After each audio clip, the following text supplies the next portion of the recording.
people are aroused. I haven't seen people so aroused in a very, very long time. Do not come. Do not come.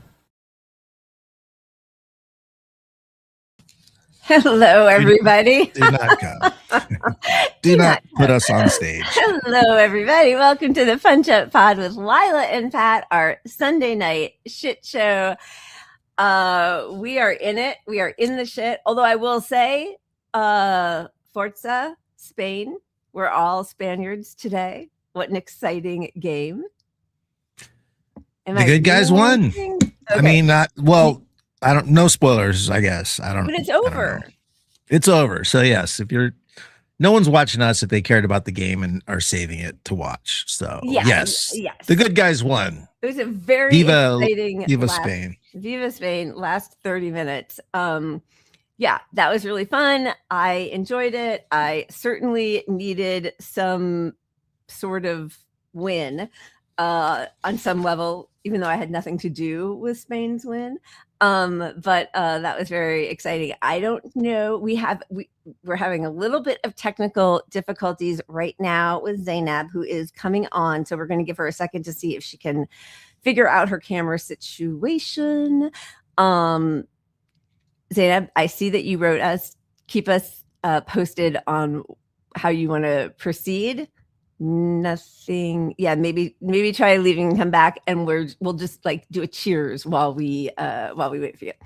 Yeah, and if you have any other browser open where you open the camera, like even your camera settings, a lot of times that'll keep you from being here. Yeah, she took out. We can just roll cheers and whatnot. Yeah, we will.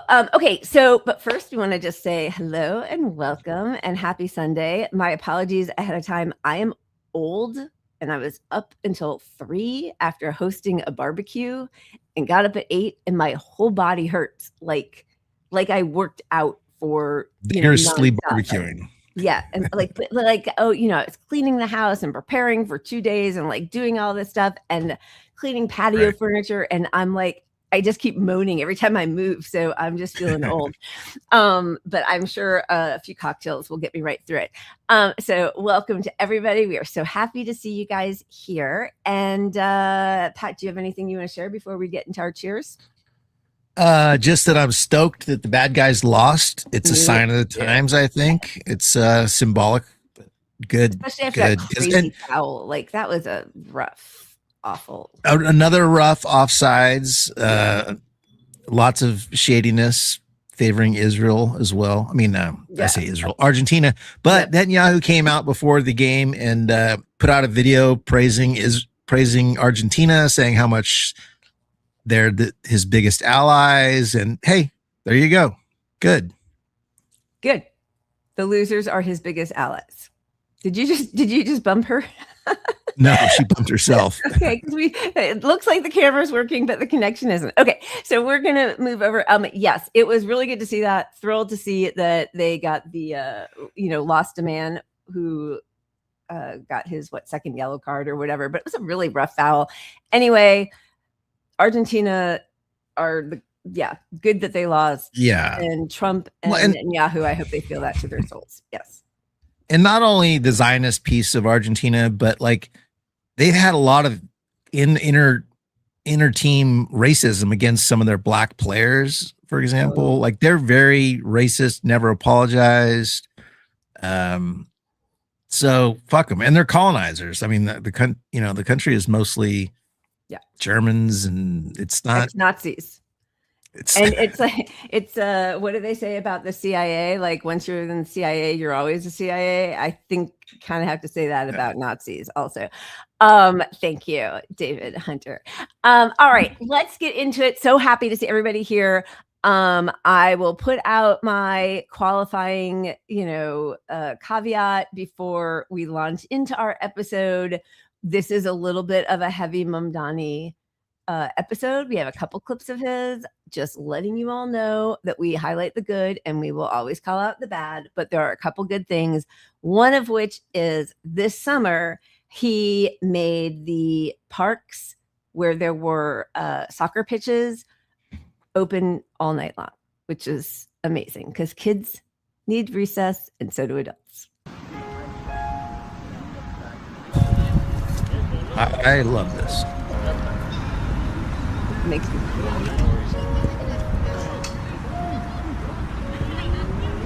We said 10 p.m. to 7 a.m. I'm here every day.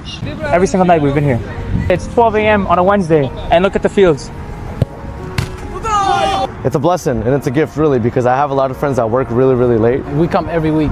Recently, I came in here just to play with the guys, and the lights just stayed on. We celebrated. I got really stoked that it was actually in my area. Not a lot of stuff happening around South Brooklyn. After the lights go dark, people usually want to keep playing. It's their adrenaline. Even though today's 92 degrees, it's beautiful right now. Oh man, if this was forever. I'd be here every week, at least once or twice. I'm not even joking. The next Lionel Messington is going to be here. Yeah, the next Jude Bellingham. Yeah, they're going to play at this park, so.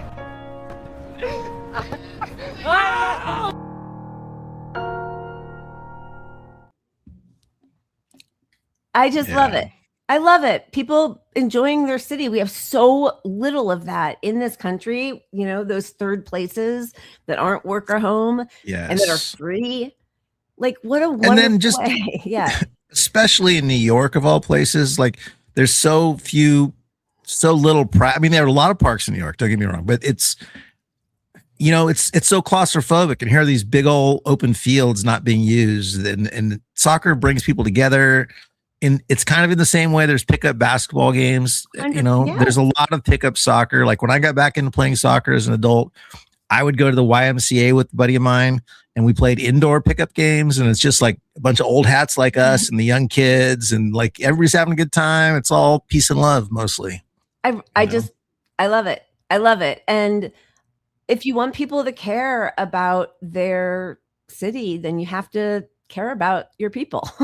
And he always demonstrates that. I feel I adore him. I think that was a great decision, and it made me cry too. We see that Zeynab is here, so we're going to bring her on before something happens technologically again. Oh my goodness. All right. I know she needs no introduction, but journalist, political strategist, and the head of the Bullhorn Bulletin, we have Zeynab Day. Hello. Hey guys, so sorry. My docking station just completely stopped working. Oh gosh, I'm sorry. Did you say docking? I'm not using my camera. This is my computer camera. It was fine last night when I was talking with Pat. We have a game night and I was there and it was fine. So I was just gonna say you have to add to the resume game night winner, frequent game night winner, because Zeynab's hilarious. She keeps that away from her public journalist career, but she's hilarious. Well, it is so good to see you. So happy you're here.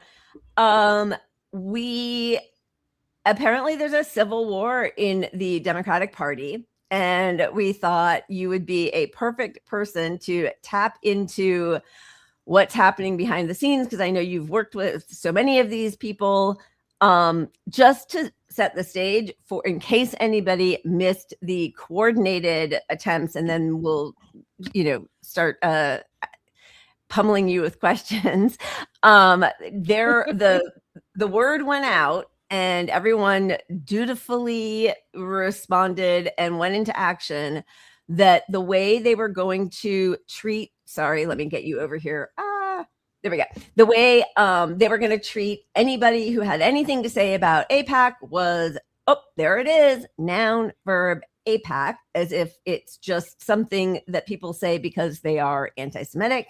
This is being primarily right now used in the Michigan Senate race between Abdul El-Sayed and Haley Stevens, who's taken, millions of dollars from AIPAC. And at this point, AIPAC has put tens of millions of dollars into this race.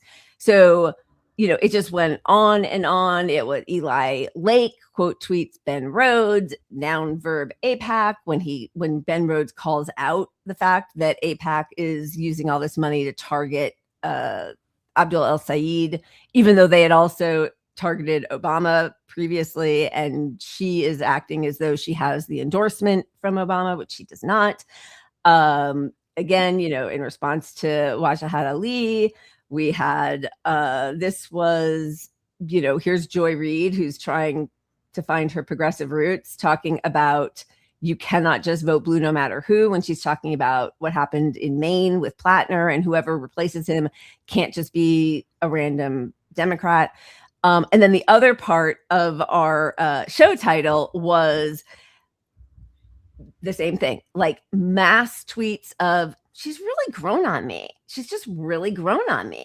Guys, and a lot of them even said that same guys, like it's the same exact phrasing. Like these people are just taking paychecks. And at the bottom there, it's very faint, but this David account, I don't know who he is. It says paid partnership. And then, other people got a little smarter. I mean, this is just, you can't read them, but it sort of doesn't matter. But, it's that main wonk guy who in his bio says he's a radical centrist. So, F him, but he's been kind of decent on ICE happenings there. Tim Miller from the Bulwark. So all of that went. There's even a whole group of Republicans who are saying how great she is. Meghan McCain and Ron Fournier.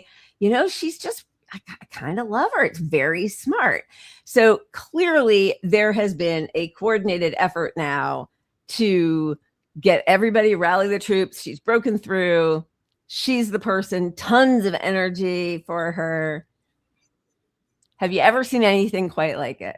Except every time the corporate Democrats are threatened by an insurgent left. Yeah. Right? It's just the same playbook over and over, right? Are we having a lag, Zeynab? I feel like I want you to jump in anytime, but it's okay. I'm gonna be silent and let you just start talking. Is it still glitching? A little bit. Oh no. But that's okay. I'm sorry, guys. Why don't you start talking? Give us your thoughts, and we will. I'm the big interrupter. I will not interrupt. Tell us about your time working with Justice Democrats. Some of the signs you saw early on.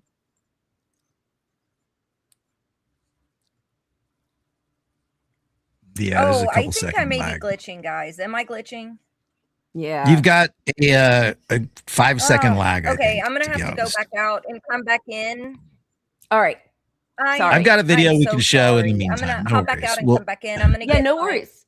Okay. All right, we'll keep it light and no worries. We'll keep it light, and here's a little a law we can use before it expires. How's that? Sounds good. Do it. I love watching your TikTok, which is next level. Clearly, that's expressed by my 13-year-old son. No, God, please, no.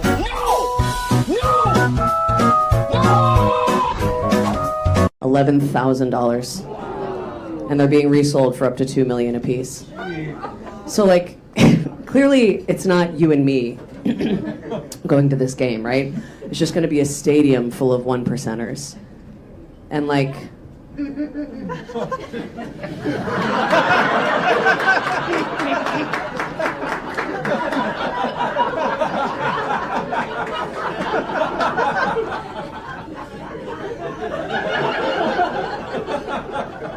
not gonna say it, but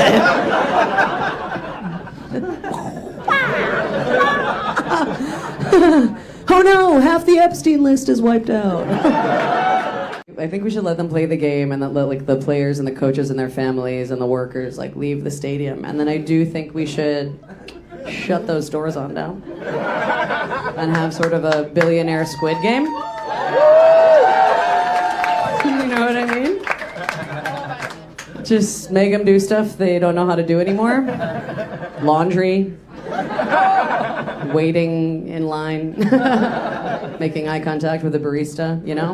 And then whoever loses just has to pay their taxes. That's it. That's it. And then every problem will be solved. No, I'm kidding. I do want them to beat each other to death. Do you know what I mean? Bezos just pounding? Are you kidding? Full circle moment. Give them meta glasses so we can get the POV. I like that. I love her. What's her name? Alex Cumin. She's great. She's great. Yeah. All right, we got you back. Yay! Yay. Okay, so we were talking about this civil war, which they call it a civil war, or the divide in the Democrats, and we all know it's really just the donors versus the base, right? But a lot of times when people are disappointed in members of the squad. I see you in the comments or posting your own post about it. Like, I saw this 8 years ago. This is what was happening with this person who was pushed as being progressive. Will you just tell us about, or I mean, as much as you feel like you can reveal, about what the process was of finding some of those squad members when you were working with Justice Democrats? What were they looking for? Like, why have they been such a disappointment? I think that honestly, it's self-profiteering, opportunism. I think once people get into office, they kind of get these egos. They get a little bit of narcissism going on.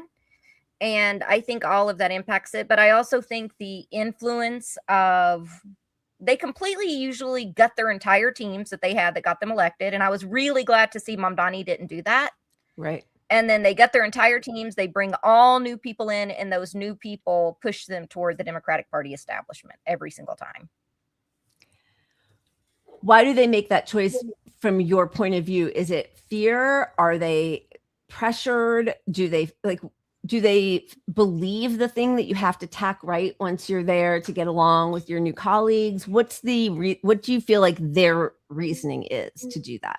Because they win on a progressive or kind of left DSA's, platform. So why tack right once they're in? What happens?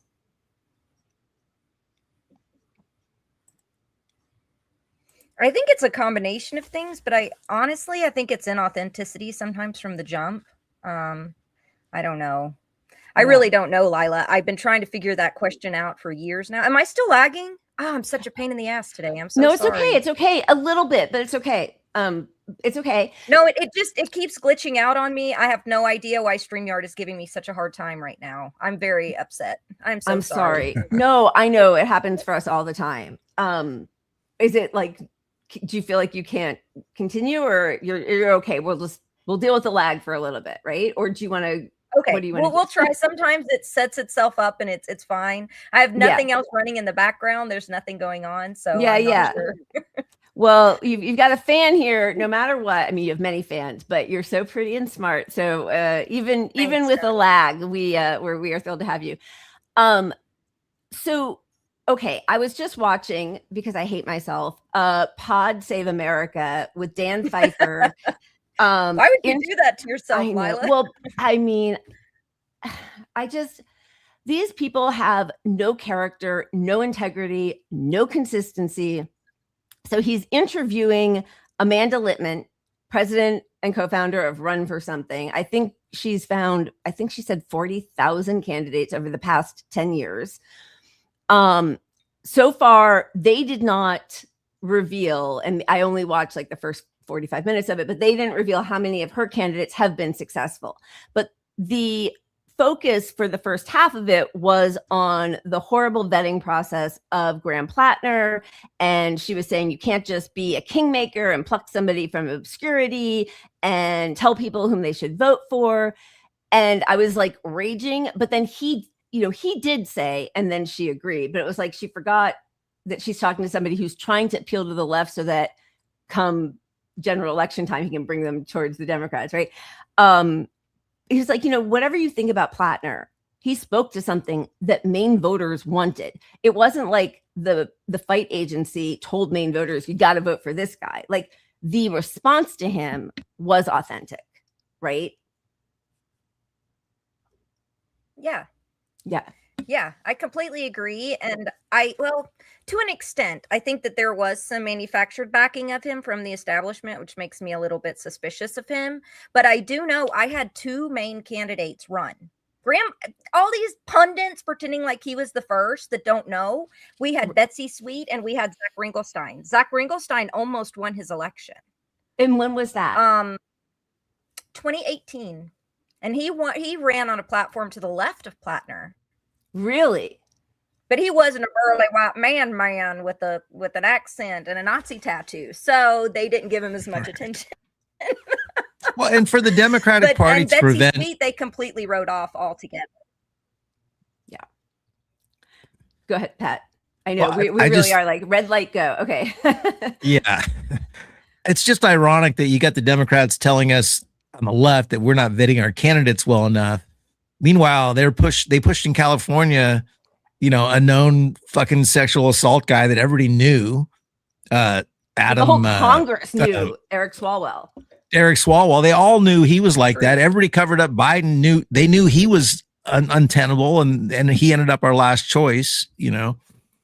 But they're just vetting for the ideas that they have, and maybe why Plattner had some backing within the party is because they knew the dirt on him, and they're like, well, this is how we stop a progressive.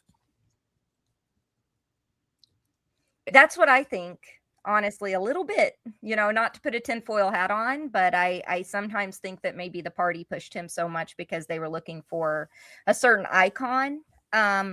And there's also this idea of we have to bring in white men and we have to bring in the middle class, and this focus on that over marginalized people is like a very classic thing that always happens. But I think vetting is important. I vetted 750 candidates in my time.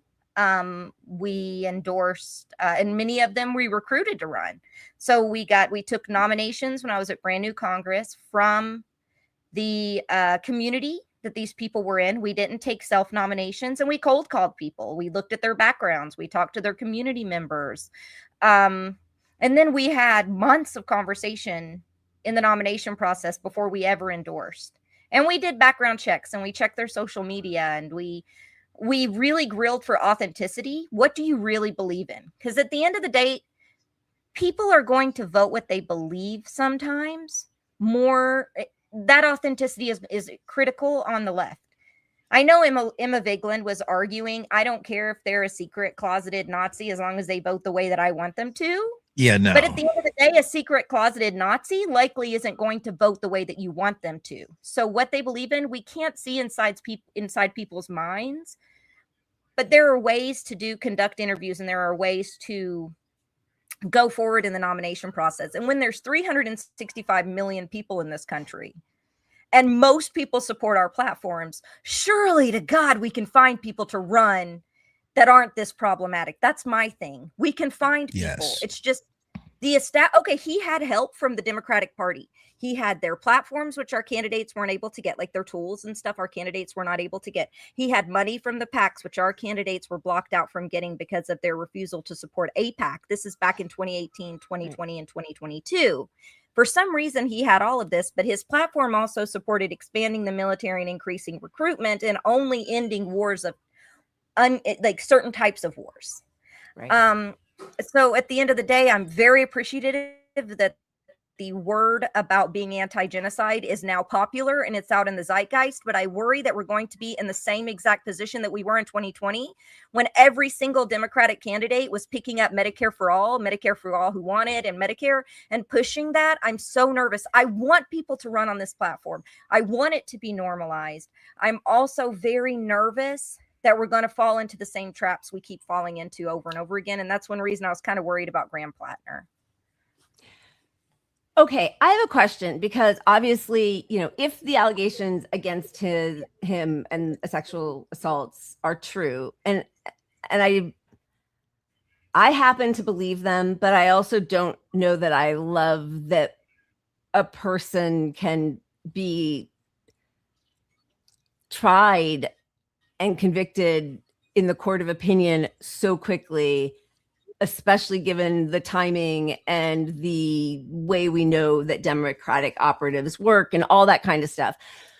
But what in his past was the most troubling for you in terms of where you thought he might shift on policy? Like with Fetterman, a lot of people point to the fact, rightly so, I feel, that he was like chasing a random black kid out of his neighborhood with a gun. Like, that's a problem. That years before you ran for office, you were such a racist piece of shit, right? And obviously now he's just like owning all of that.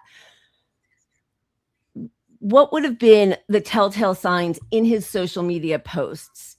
For me, the mercenary work was appalling and disqualifying for me to be a supporter. What else would trigger your prick your ears up?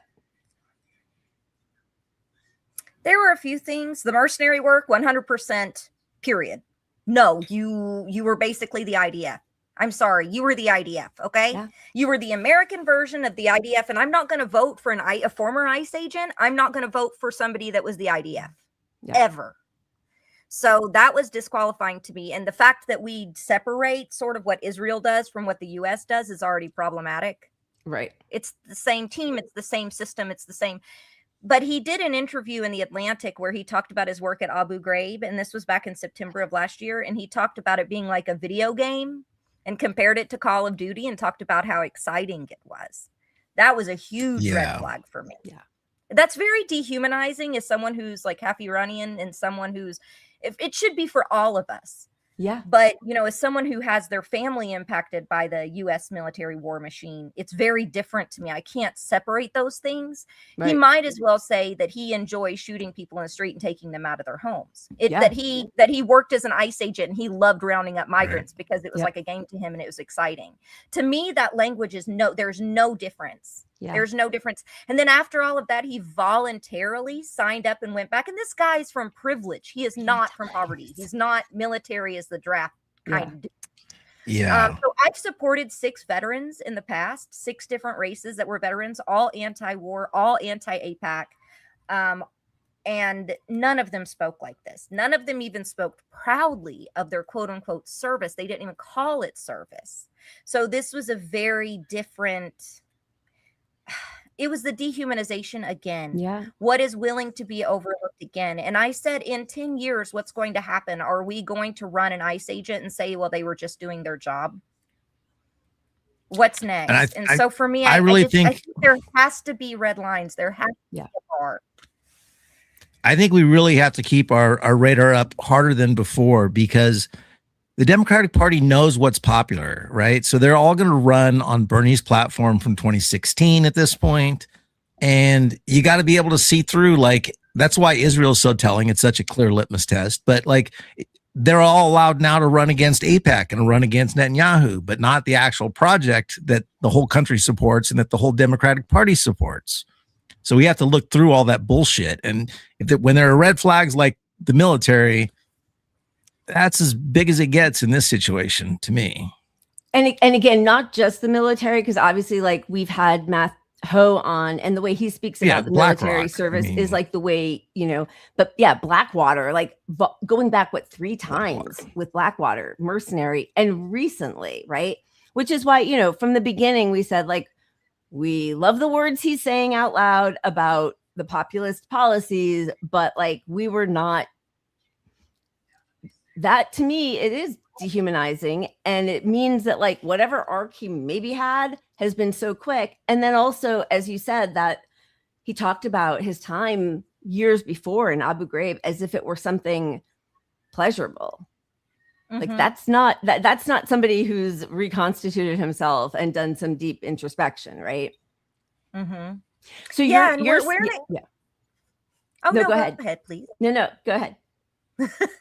We're in a catch-22 when it comes to survivors coming forward too, because you're right. That kind of thing can be weaponized, but when 1 out of 3 women have experienced sexual violence in their lifetime, it's a prevalent thing.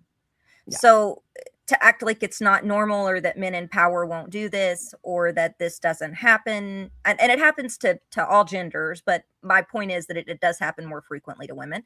Of course. And he tweeted out about it. You know, he had made a Reddit post about how, you know, basically doing victim blaming, that if somebody's drunk, they need to take accountability.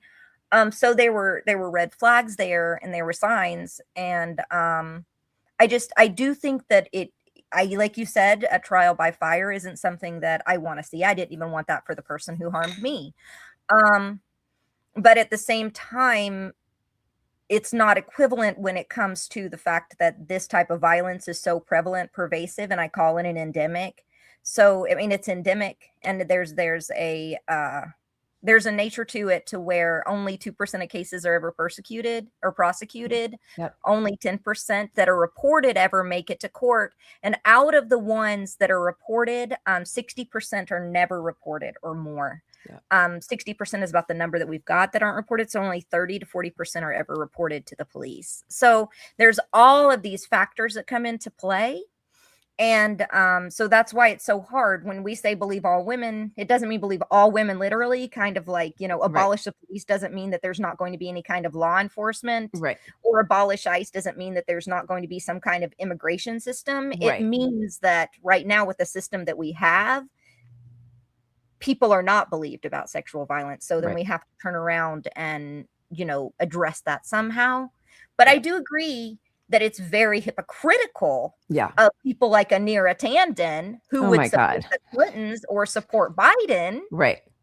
When it turns around in political spaces, they turn around and when it's their guy, all of a sudden their creepiness and the stuff that comes forward is excusable. But when it's on the other side, it's we saw these Republicans coming out and like virtue signaling. I'm like, get out of here. Yeah. You supported Trump. Like, that hypocrisy is so infuriating.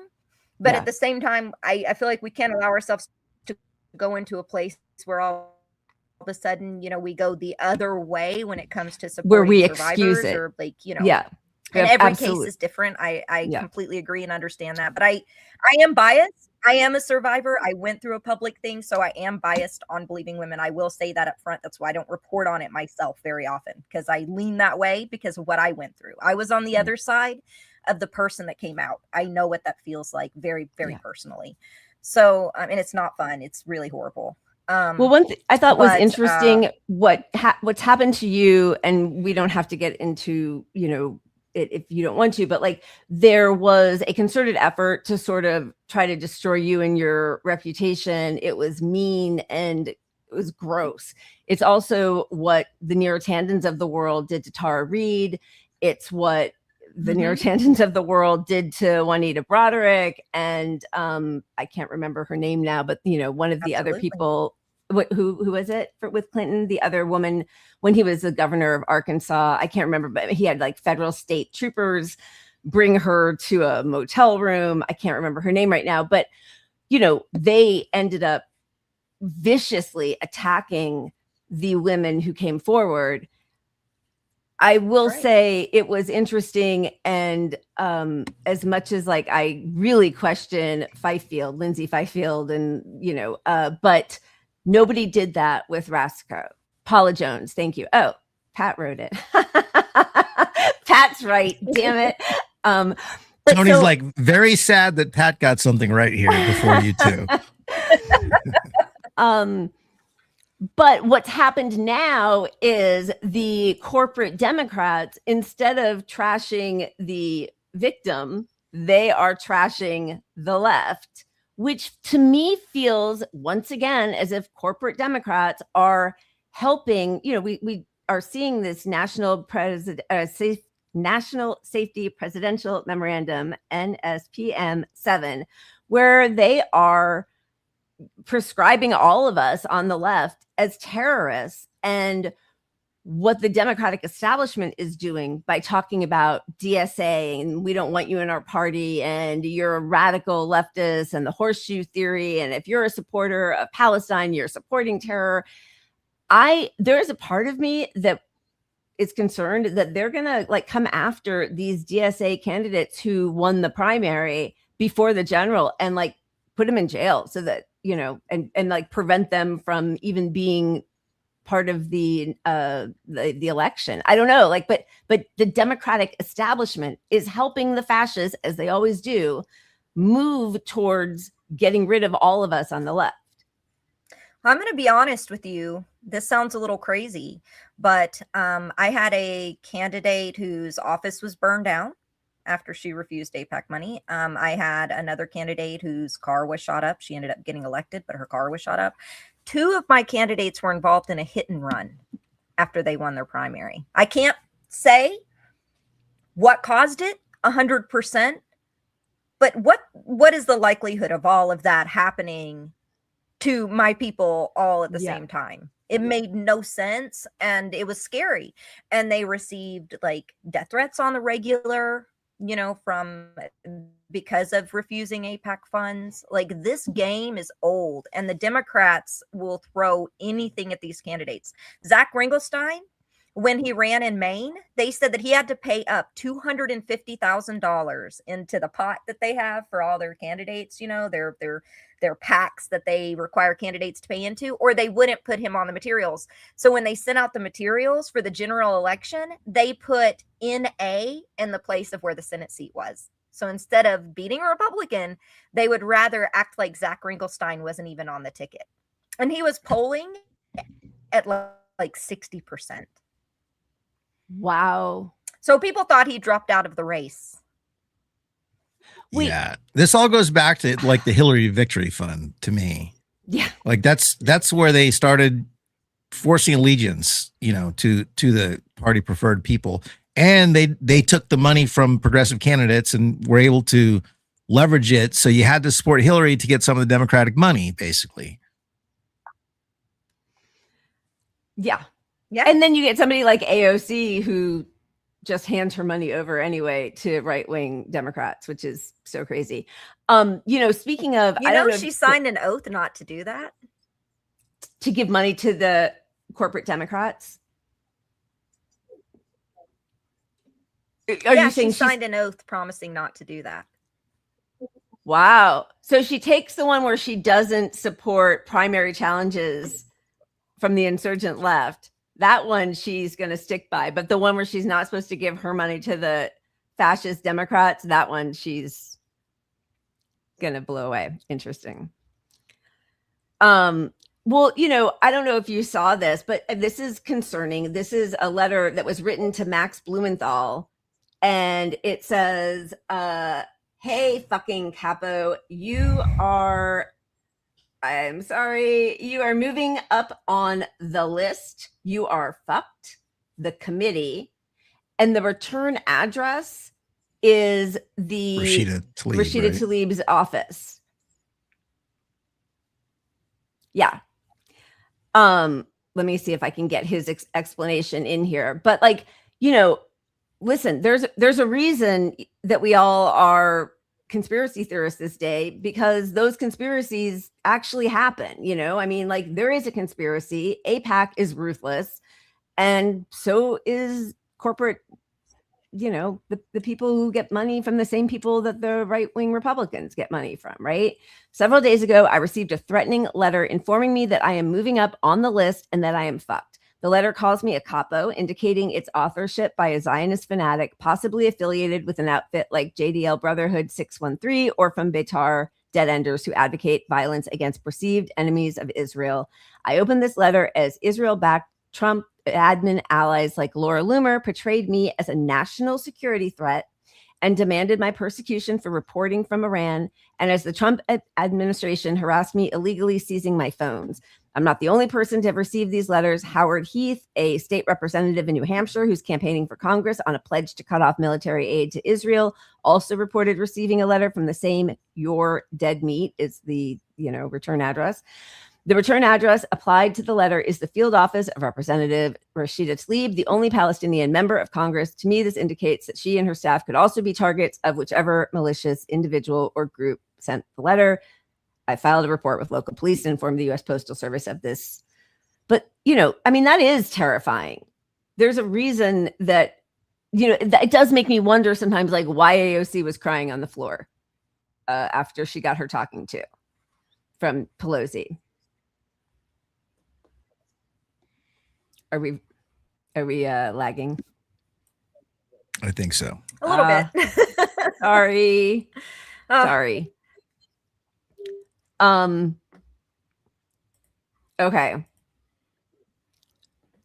Why don't you, you know what? Let's do this because I'm going to try something. Okay. I'll be right back. Give me just a moment. Okay. Let's spin the wheel. Let's spin the wheel. Why wouldn't we do that? It's our show. We do, or we just pick one. We'll just pick one. Yeah, let's pick one only because I'm afraid that it's going to slow Zeynab down even more if I add a screen on here. So, right. You know what? Let's, this is going to make me a big hypocrite, but let's flip this on its head and let's show the new amazing video that might get us blacked out right away from Explosive Media. This is Lego, the Revenge Team, Lone Wolves.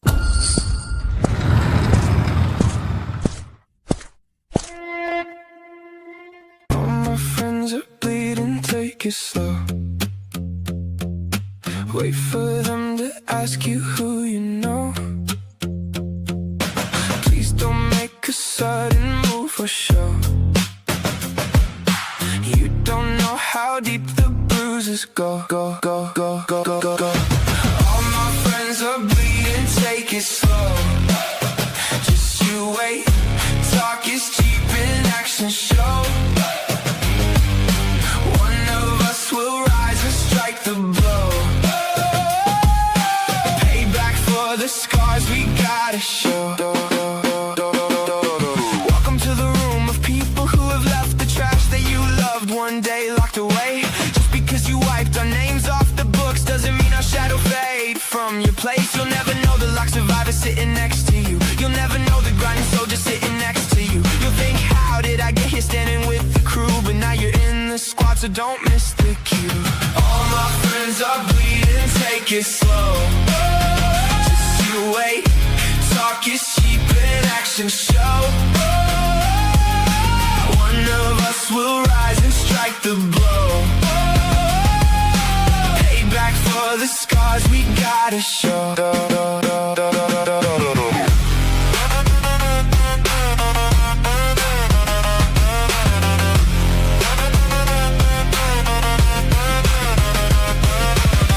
We don't deal with snakes very well. That traitor stench is starting to swell. Yeah, we're close, not to mention we can smell your true intention. You'll never feel the cold eyes sitting next to you. We're staring straight through you, sitting next to you. You think, man, I'm dead meat, sitting close to you. But after all I've said, don't miss the cue. 10. It's time. Begin.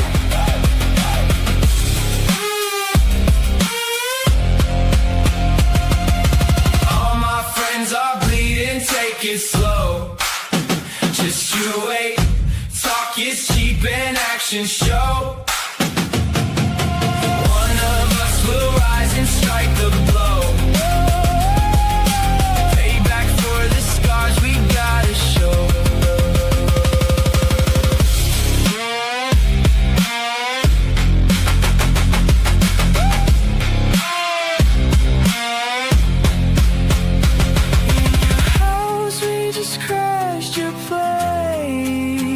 We told you we would find you face to face. And now the wounded rise to take their shot. Looks like you're the target that we got.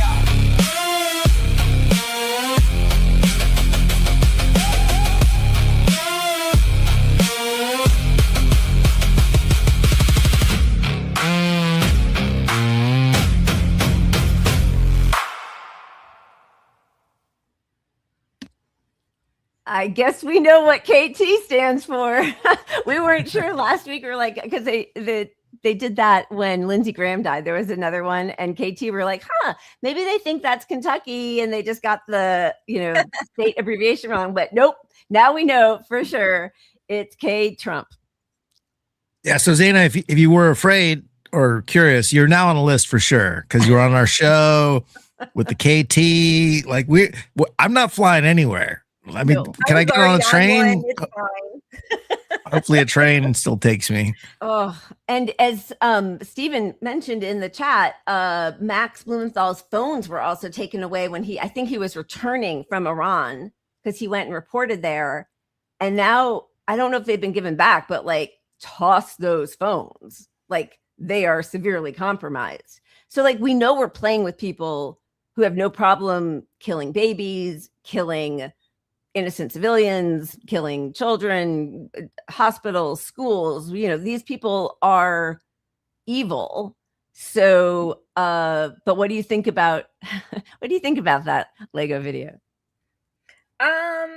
I have sometimes mixed feelings about the Lego videos, but I because I'm Iranian and I do have some issues with the domestic policies. But I thought that was great. I thought it was put together well, and I think that the sooner or later is accurate. if our government doesn't change course, people are going to start responding in any way that they can out of desperation. Yeah. People are, when we're at a 50% poverty rate, when people can't get health care, when we're spending all the money to do genocides overseas, and people are tired, they're powerless, they don't have any real way to fight back. The electoral system isn't working for us, so I think the Democratic Party has really accelerated this just as much as Trump has, because everybody knows we don't have a fighter left, right? So the illusion has gone. Like, the polish of the Democratic Party is gone. We know you're full of shit. So either we're helpless and we just take it, or something happens and somebody's going to do something, Luigi. I mean, we have Jonathan Haidt out there insisting that Medicare for all has always been part of the Democratic Party. It's a standard Democratic Party position, universal health care. And Obama, Hillary, Biden, and Kamala beg to differ, because none of them took that fight up, except when they're pretending to be just as progressive as Bernie, right? When they ran on it. They ran on it to get them in office and then ditched it as soon as they were elected. Yep. Yeah, and I always bring this up, but like, the people that think a couple more Democrats will fix things, California, we have the clearest example of that not happening, because we had the Senate, we had a supermajority for fucking a decade, 2 decades probably, and it was in their platform to pass universal health care. And as soon as we forced them all to the vote and got them to say they would do it, they found a scapegoat with Anthony Rendon. And they always do this. And then now it's not even on the platform in communist California. So, yeah, don't think the Democrats are going to get us out of this. They don't want us out of this. They love this. That's just gaslighting from Jonathan Haidt. That's just gaslighting. He's just such a disgusting, his wife is a big anti-teacher union. She loves charter schools. So it's always against unions, teachers unions. And then, yes, it's all gaslighting. And messaging, because that's all they're actually concerned with. How do we message better to beat Republicans if we happen to? But then the real fight is always for the left. I mean, Neera Tanden is like all over Twitter these days, just shitting all over anybody on the left. That's her whole shtick. That's all she does. Center for American Progressives. Is that her? Yeah. Yeah. The other thing, it's so funny because, when people say, oh, authentic, what does that mean? Because we all knew, yes, Stephen, Alex Karp, progressives. That's exactly accurate. Right. Yeah. Sorry. Sorry. I'm there are too many buttons and everything's so slow.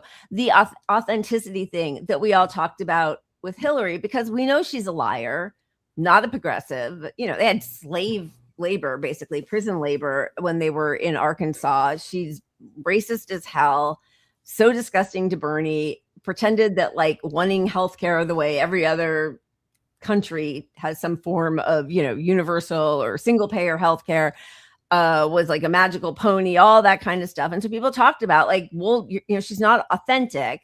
Now the new thing that they're saying about Haley Stevens is, and we can't, like, it doesn't really matter. These are just, every post that's like highlighted in yellow is somebody saying how authentic she is. There's 4 pages of posts, again, ranging from Meghan McCain to other, like the Bulwark people, every single Democratic partner. It's wild that they took one of her worst videos. I mean, her policies are the worst part, but they took one where she looked terrible and had everybody use that one to say she's really growing on me, like she's just nerdy or something, like she's not a good speaker. And like as a pundit, like they're just doing such a terrible PR job for her. I think it's blowing up in their face miserably. I think she's cooked. And they're so worried about aesthetics, right? That's all they speak about until it's their person. Again, they're just hypocrites. Yeah. Aesthetically, though, if it was one of our people and they had some kind of faux pas or just misspoke, I mean, they used to give Paula Jean Swearingen the worst time just because she was a person from Appalachia, Too white. Is that what they would say? Too white, not authentic. She's not what do you mean?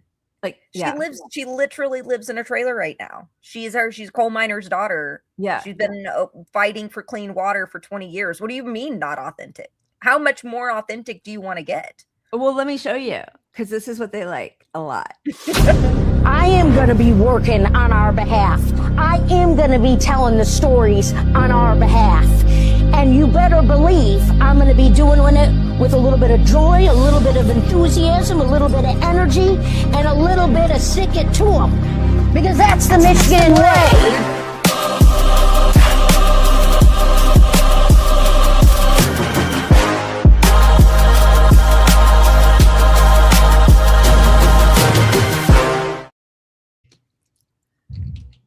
Like, I'm dying inside for her. I can't stand her, but like it is so uncomfortable to watch that. To me, like the grossest part is she's literally in office. Yeah. Like you think she's like an incumbent, like an outsider, like I'm gonna bring some stick. You're not doing that now. You're just doing speeches for Israel now. So nobody believes you're going to suddenly in your second term bring some stick it to them. When you get to the Senate, it all changes in the Senate. Yeah. And it's real because here's Olivia, what's her name? Juliana, saying she finally cracked the code on how to harness the hatred from her haters into momentum. And I fear there's nothing that's going to be able to stop her now. I liked McMorrow, but I think Stevens winning is inevitable at this point. Abdul sure did make her work for it, though.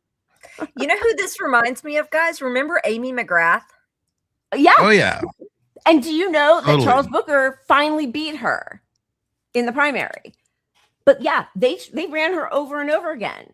Horrible candidate. Mm-hmm. She said she thought this would work in Kentucky because she doesn't understand our state. She was like, I'm going to vote for all of Trump's policies. And it's like, why are you running as a Democrat then? Like, what's the point? Not that I'm a Democrat, but you know what I'm trying to say. Exactly. Like, what's the point? We want a Trump Democrat. Yeah. As long as they have an E by their name, they can be, they could be like a right-wing wingnut. They can be a white nationalist. It doesn't matter. A lot of them are. So, yeah.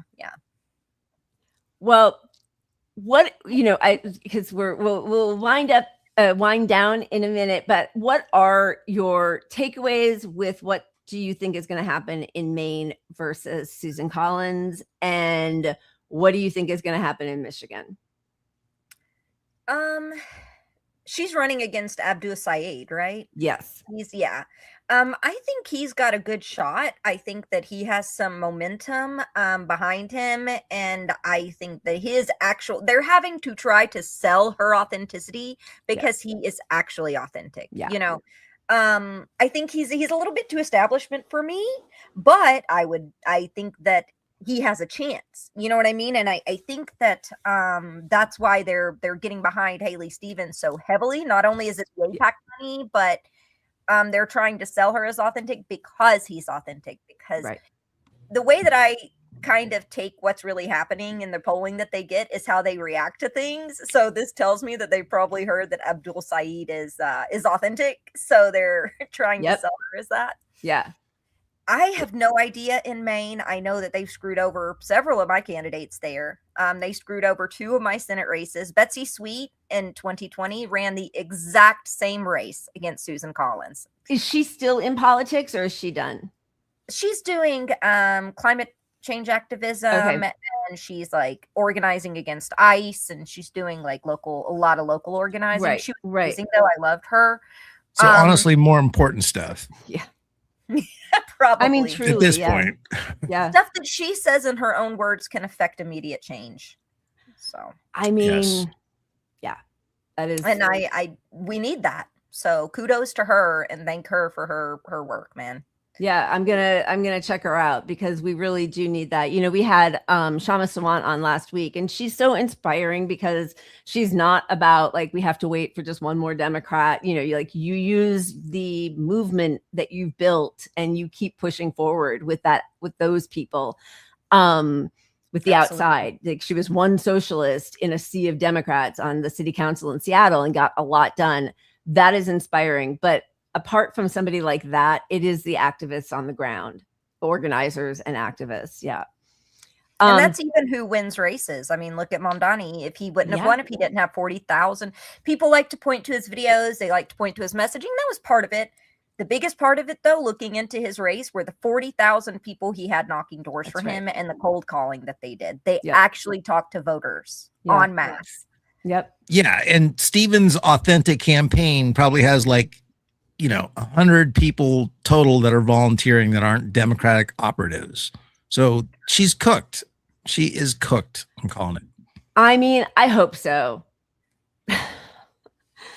I hope so, but I don't put anything past these disgusting genocidal establishment members of, the Democratic Party and operatives, because the last thing they want is for anybody to say, oh, Mamdani could work in other cities and other states. Right.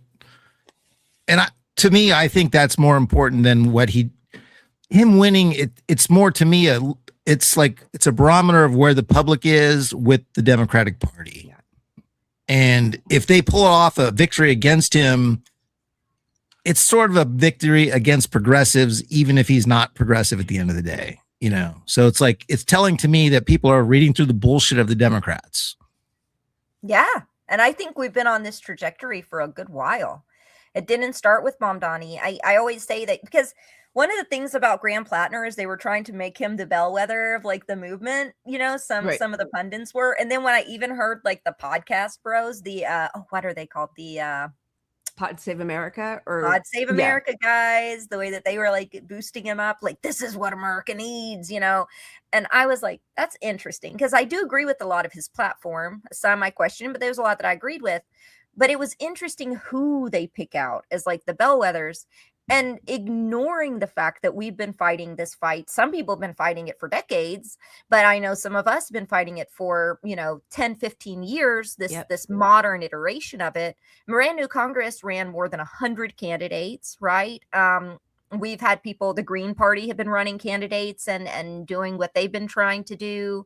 The DSA, for instance, authentic candidates took over the Nevada State Party back in 2020, only for the DNC to completely defund the Nevada State Party and push them out. We have had a litany of wins. We've been on this trajectory for 10 years, but it is people like Pod Save America 100% that keeps getting in the way of it and ignoring the fact that there have been literally millions of volunteers that have been pushing for these things and that these policies are important so that they can say they support it during election time only to turn toward Ezra Klein's abundance theory or third way politics as soon as the election season's over. That's their trajectory. They'll act like they're progressive or they'll act like they're leftist during the election season only to then say, no, we can't force the vote. No, we're going too far. We can't actually defund Israel. Are you guys crazy? We have to work with the Republicans. It's only because John Fetterman had a stroke that he's this way. It has nothing to do with any of the other red flags and the fact that he had consulting companies painting him as a leftist. They keep putting us in this pattern, and somebody like a Sama Sawant is the way we get out of it. In my opinion, we have to start running outside of the party if we're going to do electoralism, or it's not going to work. Yeah, well, you just have to look at how hard they're fighting these DSA members that most of us are to the left of, right? So if you want something further left of the DSA ever to exist, it's not within the Democratic Party because the Democratic Party is stopping these guys. Come on. The Democratic Party hates us as much as Republicans. I mean, they so do. Much.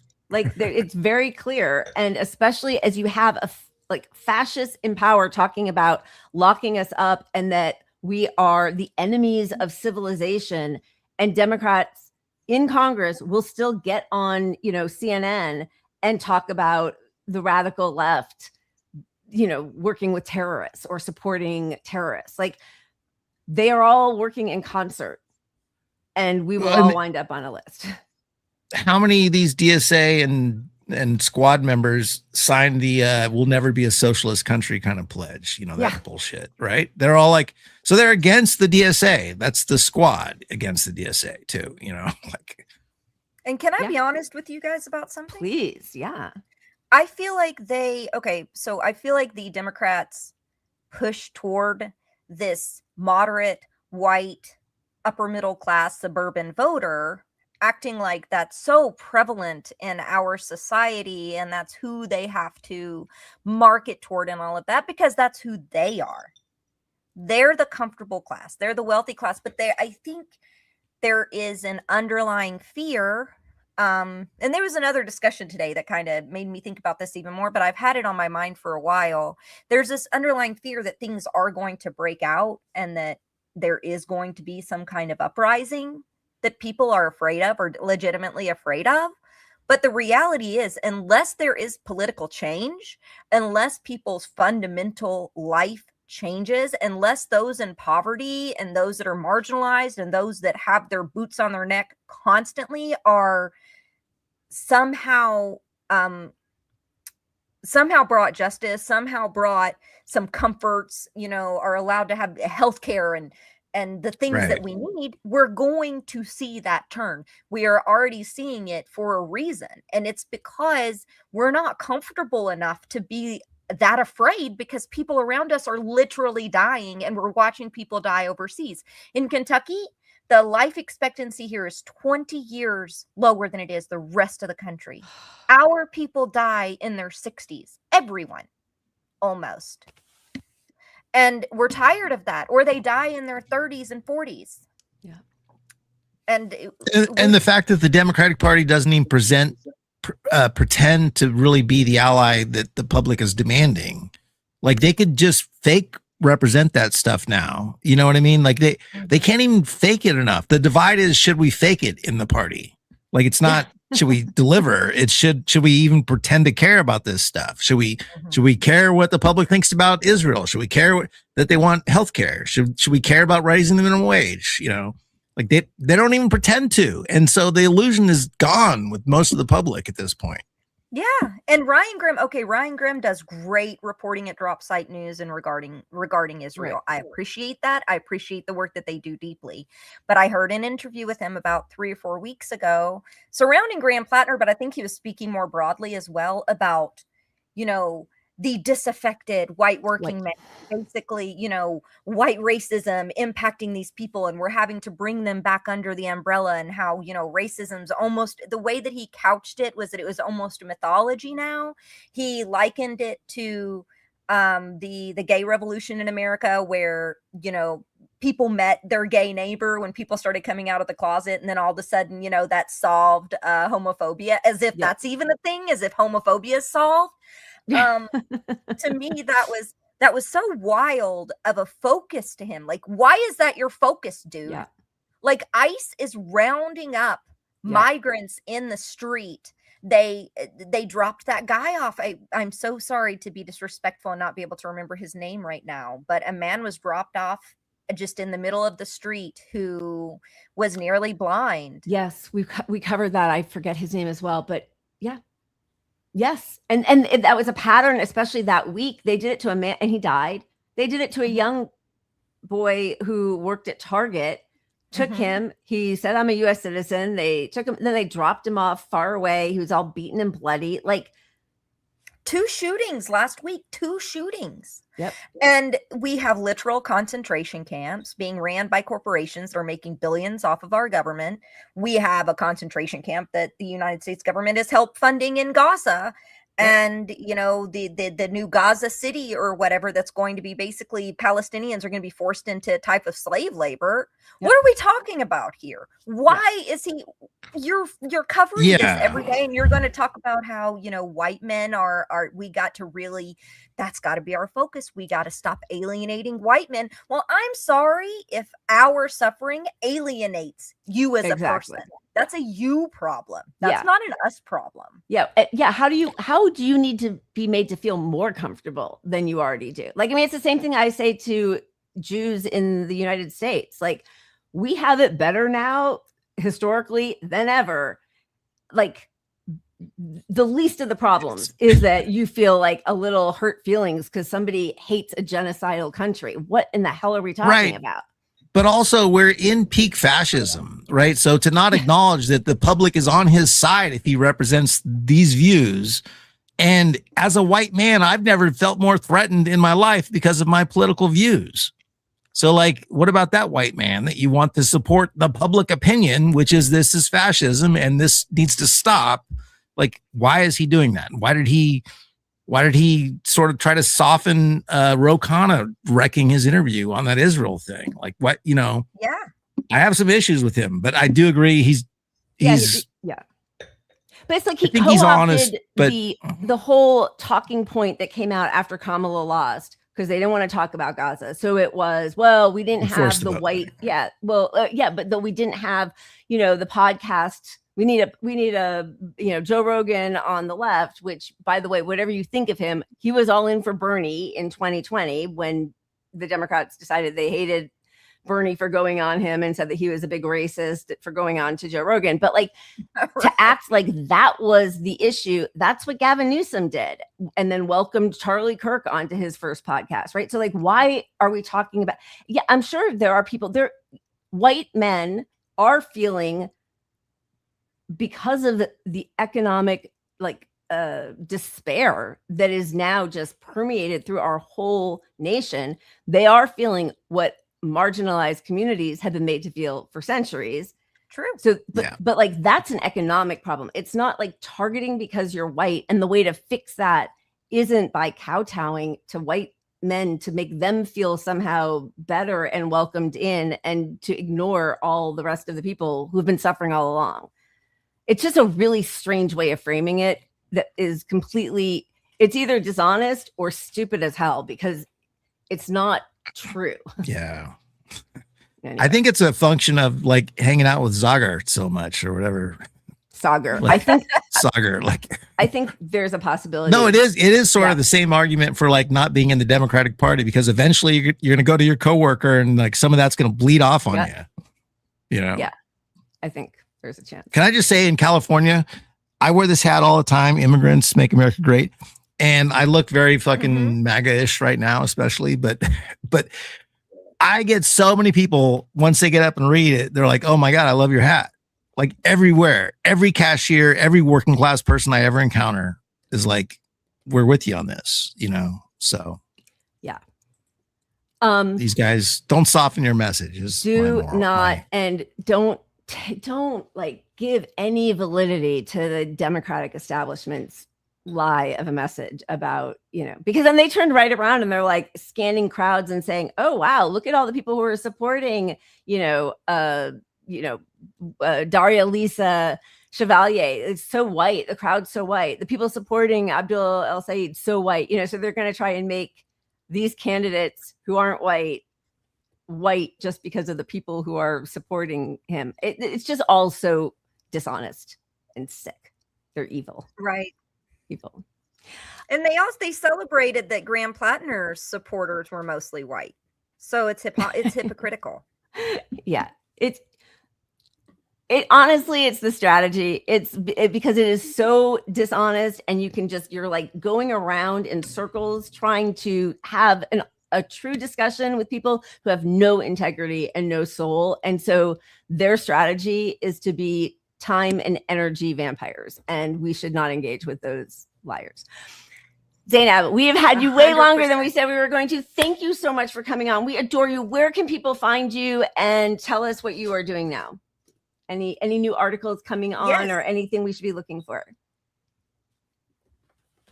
Yes, and thank you guys. And I'm so sorry about the technical glitches. I have no idea what caused that tonight. StreamYard gets wonky for me, and I've tried everything to fix it. But yeah, no worries at all. Well, okay, so Bulletin, Bullhorn Bulletin is in the description of the link in YouTube. and people should go there to find your work. And on social media, are you pretty active mostly on Blue Sky and Twitter, or is Bullhorn Bulletin the best place to find your work?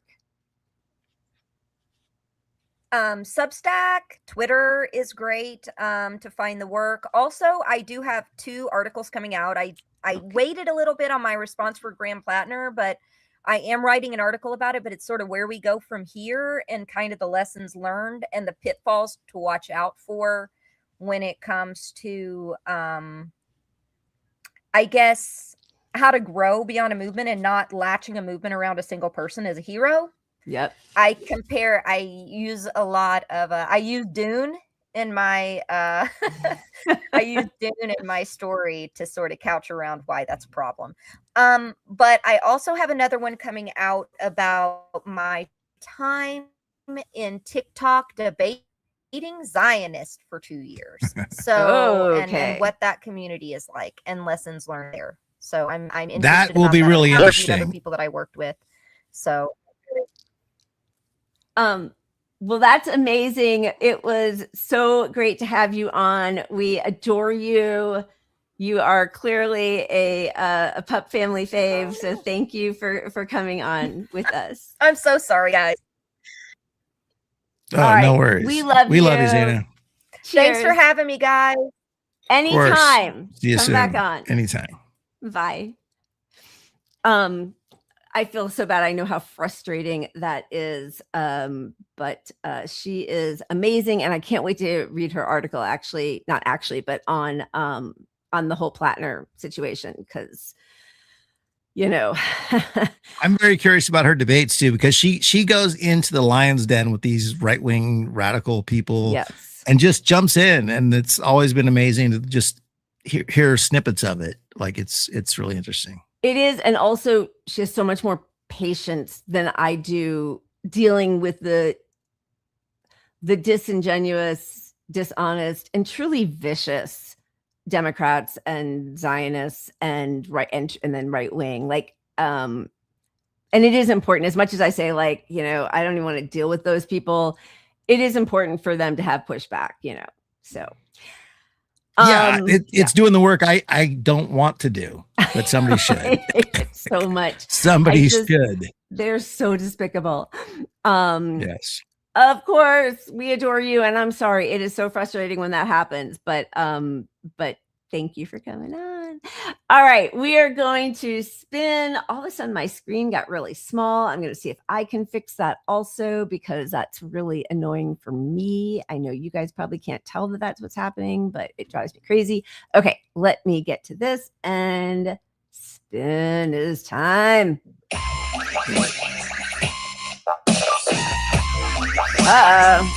It's another Lego. We got millions of them. We do. They come out so fast. Okay. Let's see. Okay. Hello, everybody. Lego. We got Lego. Sorry, I'm toggling back. I need to figure out which are the ones. Oh, okay. So Trump, we didn't even cover this, but I do have we have a 5-minute montage of Trump's boring ass speech from Thursday that happened while we had our show. I am super happy that we didn't watch that. Honestly, listening to that man's voice talk about how he was cheated out of winning in 2020 when he was the one in power in 2020. So it is sort of funny. And then now, as even Thomas Massey said, they hold all of the, both chambers of Congress and the judicial and the executive. Like, what are you complaining about? But he went on Thursday ahead of the anticipated midterm loss. Although, let's face it, Democrats love snatching defeat from the jaws of victory. But here is Persia Boy with ahead of the loss. Sacred defense. Still stuck in 2020 while the midterms get closer. Ahead of the loss, he's setting the stage, crying election fraud before the votes get made. Losing to Iraq, so he runs to the past. Prime time address just to cover his ass. Ahead of the laws, the excuse came first. Blame the count before the numbers get worse. He can feel that clock, hear the people talk. Writing his alibi before they even walk. Said it was major, said it was new. Then pulled out the same old 2020 review. Redacted pages and recycled claims. A national address for his personal gains. Iran stood firm, couldn't make them kneel. Couldn't force surrender, couldn't close the deal. War going sideways, pressure closing in. So he runs back 4 years and pretends he can win. Present on fire, but he points behind. Can't control the war, so he controls the headline. Ahead of the loss, he's setting the stage. Crying election fraud before the votes get made. Losing to Iran, so he runs to the past. Prime time address just to cover his ass. Network said no to the rerun shows, so we threatened their licenses live on the flow. Presidential seal, personal rage. Using the podium like a campaign stage. Midterms coming and he knows what's next. Planting the fraud claim before ballots get checked. Losing the war, losing the plot. Still crying about votes while the president burns hot. He's not preparing the country. He's preparing the excuse. Before the ballots fall, before the people choose. Ahead of the loss, he's setting the stage. Fraud in his mouth before a vote hits the page. Iran would not fold, so we ran to the past. Prime time panic just to cover his ass. Ahead of the loss, everybody can see he fears the count more than the enemy. Before the results, before democracy talks, he already blamed them. Ahead of the loss, sacred defense. He lost the past. He's losing the present. Now he's blaming the future. Ahead of the loss, sacred defense.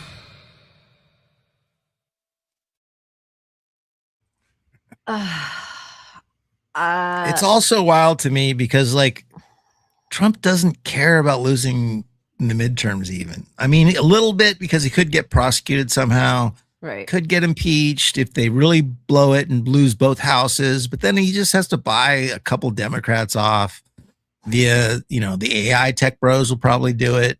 They'll be the ones that make the call and behind the scenes give Democrats a fuck ton of money because they're like, you're going to be next in charge, Democrats. Save Trump, because he's going to get us some deals while he's still president that matter to us. And then we'll be on your side in 2028. So none of it, it's all a fucking game to all these fucks. He doesn't care at all if the Republicans lose. Honestly. He doesn't care if Republicans lose. I think he's worried about possibly going to jail, but he probably, let's face it, he's going to excuse, all of the people. He's going to pardon everybody preemptively, and Democrats would never do that because that's not how they roll. Because as you said, they'll be taking money from the same people to keep the same policies.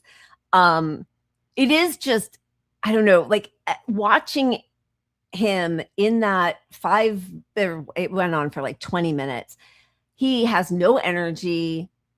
He didn't apparently go off script. I guess people in his administration were concerned that he might get them in legal trouble by saying something. But like, what's so amazing to me. So, first of all, he puts out things like this. He is him, God. He's a God. I mean, it's revolting. Everything about him is revolting. You look at him, the way he is destroying the country, the way he's destroying the rest of the world. They've just bombed, more civilian infrastructure in Iran in a war that they cannot win. They will not be able to hang on to the Strait of Hormuz. And he's obviously in some kind of panic mode, like a toddler, just railing against the fact that he can't get what he wants. And so he is killing more people there. He's killing our own troops by putting them in this situation. And it's despicable. And the truth is, you look at that and you think, if there were a party of opposition, it could sweep. And instead, what we see is the latest poll that's very small. I'm sorry. Generic congressional ballot for 2026. Democrats at 48%, Republicans at 45%. Which political party do you agree with more on important issues? Republican 41%, Democrat 40%. Which political party do you trust to do a better job handling the economy? Republicans 39%, Democrats 35%.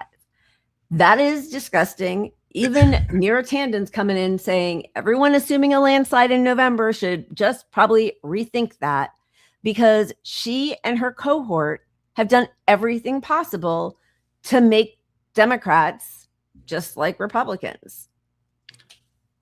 Yeah, and when they inevitably crush the progressive within the debate in 2027 or 6, whatever, when we select our candidate and it's not a progressive as the Democrats, they're in real fucking trouble. Yeah. Because, you know, what do Democrats stand for? Everything that they say, it's like expand healthcare, the economy, but there's no policy. It's all as we know. It's just like a touch better than the guys on my right. To have a 3% difference or whatever it was on the economy right now, while we're fucking in the worst economy that ever existed. I mean, it's like depression level economy. It's pretty close, right? If you look deeper than the numbers, you know. Yeah. To not be better on that. And when you talk about a gap for a generic candidate of again, within 5%, that means a personable Republican can beat a Democrat, right? For sure. Anywhere. So like, it's no, you know, so the House gains and the Senate gains that Democrats make in, you know, the end of this year in November, they can easily be washed away, and you could easily get a Republican and then easily get him back the Senate and the House. Yeah. Where the alternative right now is Democrats could fucking sweep this thing and have fucking a 10-seat advantage by 2028. I mean, if they had any conviction or policies to run on. Yeah, exactly. But they don't. I mean, they have nothing to run on. It's insane that they still... I don't know why I care, like how much people like Neera Tanden or Jonathan Chait or whatever believe the shit that they push. But like, what are their policies? And then all they do is shit all over. You know, we're right back at a civil war and them all yelling at Bernie again. So last week it was James Carville still blaming Bernie for Hillary's loss in 2016, even though Bernie, as we all know, went around the whole country rallying for her while she was just like living it up at the Hamptons with a bottle of Chardonnay, right? So this article, Bernie blowback, how Sanders' primary endorsements have sparked a Democratic midterm war. So what they talk about is Bernie Sanders had just announced his intent to unseat a sitting House Democrat, this time a member of the state Congress in North Carolina, when Congressional Black Caucus. Thank you. Oh, right. Okay. Mine is blocked. Thank you. When Representative Hakeem Jeffries decided it was time to confront Sanders himself, the House Democratic leader warned Sanders against meddling in House primaries, particularly one involving a Black Democrat in such a critical midterm election year, according to 3 Democrats familiar with the conversation. He seemed not to care, Representative Greg Meeks of New York, a Jeffries ally who was also on the call, said of Sanders, recalling the previously unreported phone call. The intervention from those powerful Washington Democrats came just before incumbent Representative Valerie Foushee edged out her challenger, Nida Alam, in the March primary. Asked recently to describe the conversation, Jeffries would say only it was honest. And, you know, they have now spent the last several weeks just denigrating everything about Abdul El-Sayed. You know, again, looking at his crowds, saying how white they are. And I mean, and then when he goes on CNN, I mean, we have a few clips of him with Jake Tapper, like it's right back at like, why do you support terrorists? So like either which way. Yeah. He's like a terrorist, Egyptian terrorist who supports the Ayatollah and hates Jews, or his crowds are too white. if you're looking at his crowds as too white, holy fuck, can we look at a Stevens crowd? I mean, can you just do a side by side? Because that is the most Karen place on earth. But here's the problem. Because she worked with Obama with the auto bailout. Yeah. I know. I've seen people on the street getting interviewed and they're like, Obama endorsed her. That's all good enough for me. He didn't even endorse her. He didn't. He's claiming he did. She and AIPAC are claiming he did, but she did just get the state congressional Black caucus to endorse her. And so there's that. There's also sorry, let me get here. They're going after Bernie, his flawed candidates. They're so flawed, the people he's chosen. They can only pick out Grant Plattner as the flawed candidate. He's having a really good track record right now, as Mamdani. But that's going to become the thing that they target him with, that they use as their ammunition, is that, why didn't you guys vet him better? Then also there is another person that he's just endorsed. Let's see, Lawrence. What is his name? Lawrence. Down the back. I don't know what's going on with my screen. My screen is cutting things out. I'm not sure why, but okay. So there's another Sanders-backed candidate who they're very worried is going to cost them another must-win seat. Against Republican Tom Barrett, 35-year-old Democratic socialist, last name is Lawrence, and climate activist is under fire from senior Black Democrats, including Jeffries and Meeks, for remarks published last week by the Huffington Post, in which he said Black political leaders defang the white left. Lawrence, in an interview Friday with CNN, apologized for the remarks, which his allies argued are misrepresentations of a longer discussion of racial justice with the Black activists. I understand why people would be concerned to read that article because it doesn't reflect who I am and my values. I spoke poorly and I regret the way that I made my point, Lawrence told CNN. He said he particularly regrets his use of the phrase the white left, which he said misrepresents my values and commitments. It just, listen, I know that the left has to be like perfect because otherwise they're shredded by the establishment. But it really sucks when there is no benefit of the doubt and everything is used against you. No, it's true. And the thing about the Democratic Party is in a lot of states, the Democratic Party is full of a lot of Black women. Like, honestly, it's a lot of Black women in the party leadership, and the rank and file Democratic employees. It's a lot of Black women, but they're disenfranchised at this point too. So you're talking about the leadership in a lot of these places that is at the very top, that is sort of managing the employees themselves within the Democratic Party. And they're giving a different message than these women want to hear as well. I mean, honestly, like, it's not like this is new. Like, it's been 10 years of this. Yep. And I think a lot of them are fed up as well. And so I think that's why you actually have a divide within the party that exists, that isn't just sort of like this show thing. I mean, it's older people. It's older people, boomers who are more established, have more money, and are part of the system, more entrenched, versus younger people. And when you talk about older white people or white women, nobody gets mad. I mean, some of the older white women might, but that doesn't get used against you. If you talk about the Black voters and Black Democrats, even though a majority of Black Democratic voters 50 and under are for mostly like every DSA policy. Right. But if you talk about that disparity, then, you can be labeled a racist. And that, absolutely. And there's also this vibe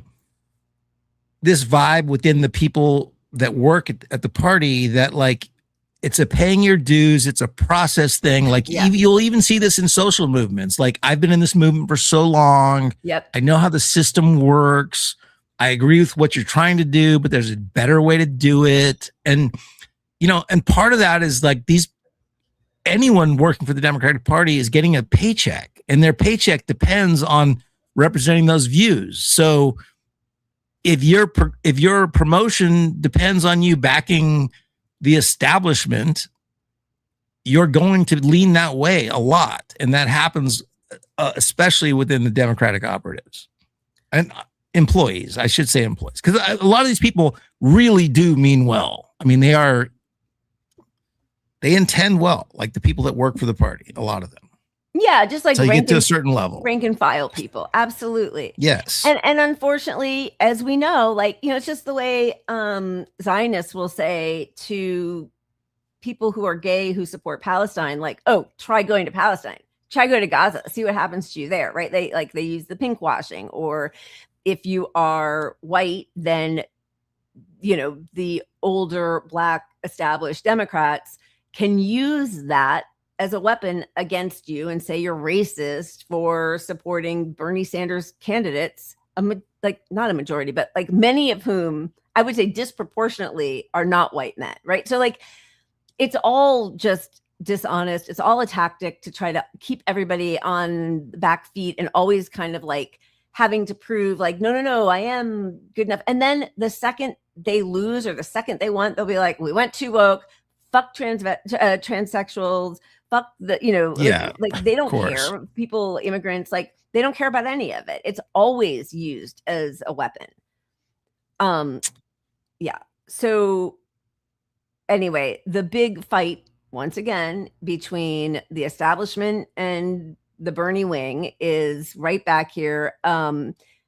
What's her name? AOC was with Bernie and Abdul El Sayed doing a rally. I think this was yesterday or the day before. And, once again, they pointed out the crowd was so white. Meanwhile, here's, whatever you think about any of these people, AOC isn't white, Abdul El Sayed's not white. But they're going to point to the people in the crowd, talk about how white it is, and that Haley is crushing El Sayed with non-college voters. Oh, that's the other thing. Now they love non-college voters, and with Black voters, they're not idiots and they're not being snowed by AIPAC. They just like her politics more than his. What are Haley Stevens' politics? What are they like? What are her politics? I thought you saw her ads, like she's going to bring it or whatever it was. Like, yeah. You ready for this? This is a short one. But this is a good one, and then we can go into the Abdul El Sayed stuff. Ready? You can spin the wheel. Coming and I gotta let it rip. I gotta get, because the clock's ticking. She gotta let it rip, like Chuck. Let it rip. The floor. Haley Stevens. Let it rip. That should be a motto. Yeah. Sure. I mean, that's better than you got to stick it to them. It's kind of the same thing. Did you want to spin before we watch one of these clips with Jake Tapper? Is that what you're saying? I do, especially because Frank came by and she's just wrecking things over here. Oh, look how cute her little face is. All right. Spin that wheel. Here we Let's go. go. Oh, nice. What did I just do? Wrong. Be nice. For whatever reason, my screen is hot. Has she been pooing in E's and M's and E's again? Not yet. No. It was a one-off. I think it was Mossad.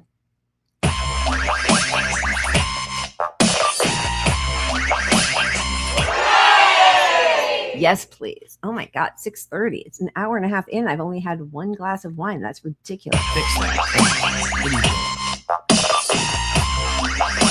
Ooh. All right. Do you have one that you want? Because we do have one from New York, David, New York. No, don't show that. Just kidding. Yeah. Show David. I saw him in the goats. I watched it before the show. I love it's goats. Good. And I don't know if he's still in the chat. I hope so. This is goats.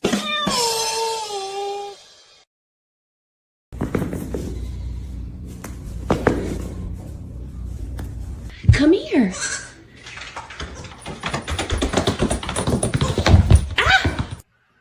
You're stubborn, aren't you? Get away from there.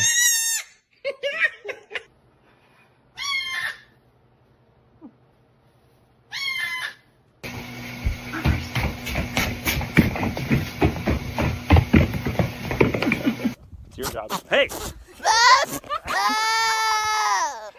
Bro. Breakfast time.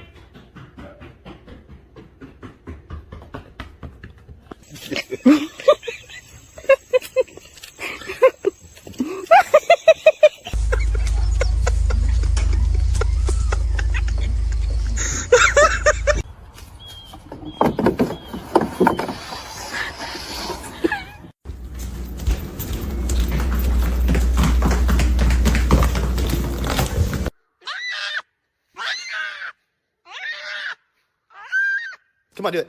Meh! Meh! Yeah, probably not a good idea. Oh! Me. Please. Oh, baby. Yay! You're okay.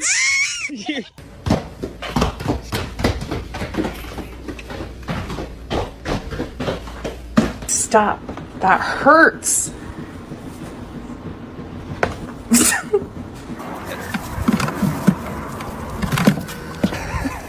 Good morning. Look at your teeth.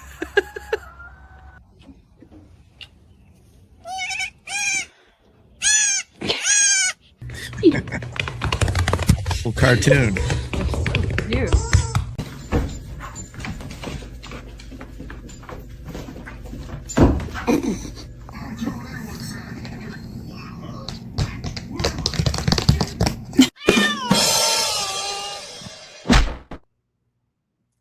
They are ridiculously cute.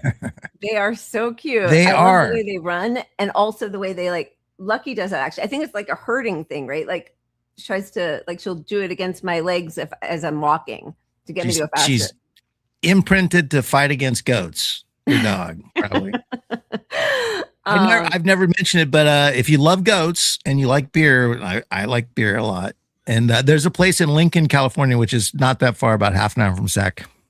Goat Head Brewery. You can go and pet goats, and they make their own beer, and it's really great. Cool. It's like the best place to go because you can just be out amongst the goats drinking some great beer, and it's cool. I love that. That's so cute. Yeah. Well, thank you for that, David. We loved it. And it's fun also just to see a different animal every once in a while, you know? Okay, so let's see what they're trying to do here. It's always about AIPAC, as we saw, right? It went out like noun, verb, AIPAC. I know we know who Zeynab and Jake Tapper are. This is a quick one. It's Liz Smith talking about how AIPAC is toxic. Listen to like the last 5 seconds of this clip from Zeynab. Are really reflecting what they're hearing from voters.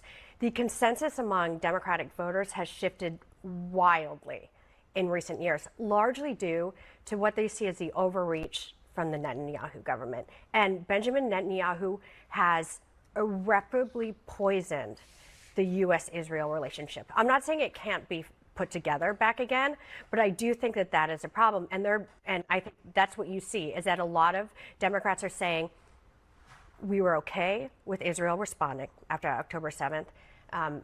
We were okay with them taking on Hamas. We were not okay with them starving kids in Gaza. And we do not believe that more of our tax dollars that should be spent here should be going over to fund Netanyahu's wars. Yeah, I mean, that's exactly right. It's a very complicated issue and a lot of information that's not necessarily trickling down. I mean, there was just a UN report that said that Palestinian leaders in some ways were responsible for the starvation. It's all bad. I despise her because Liz Smith comes on and barely gives a full-throated, or even an honest description of what people are really feeling. It's not that they don't like the Netanyahu government. It's not that they're fine with the response after 10/7. The people, like regular people. It's not that we're all fine with, going after Hamas, but she even like couches it with all of those qualifications. And of course, then it's still just like, but they're not fine with starving babies. I mean, have you seen Gaza? Before they were starving people, they had obliterated the whole place to rubble. And then Dana Bash still has to lie. Does she not know what was in that UN report? Or did she not see the reporting on who's actually stealing and looting any aid that possibly gets in? It's the gang members that Israel is paying to do that. It's ex-ISIS gang members, like leaders, right? Like, yeah. She just lies. It's just so hideous. In the middle. No, she of has to know at this point. genocide. She can't pretend to not know any of this at this point. CNN, MSNBC, all the mainstream media, they want to frame this as like there's a division in the Democratic Party about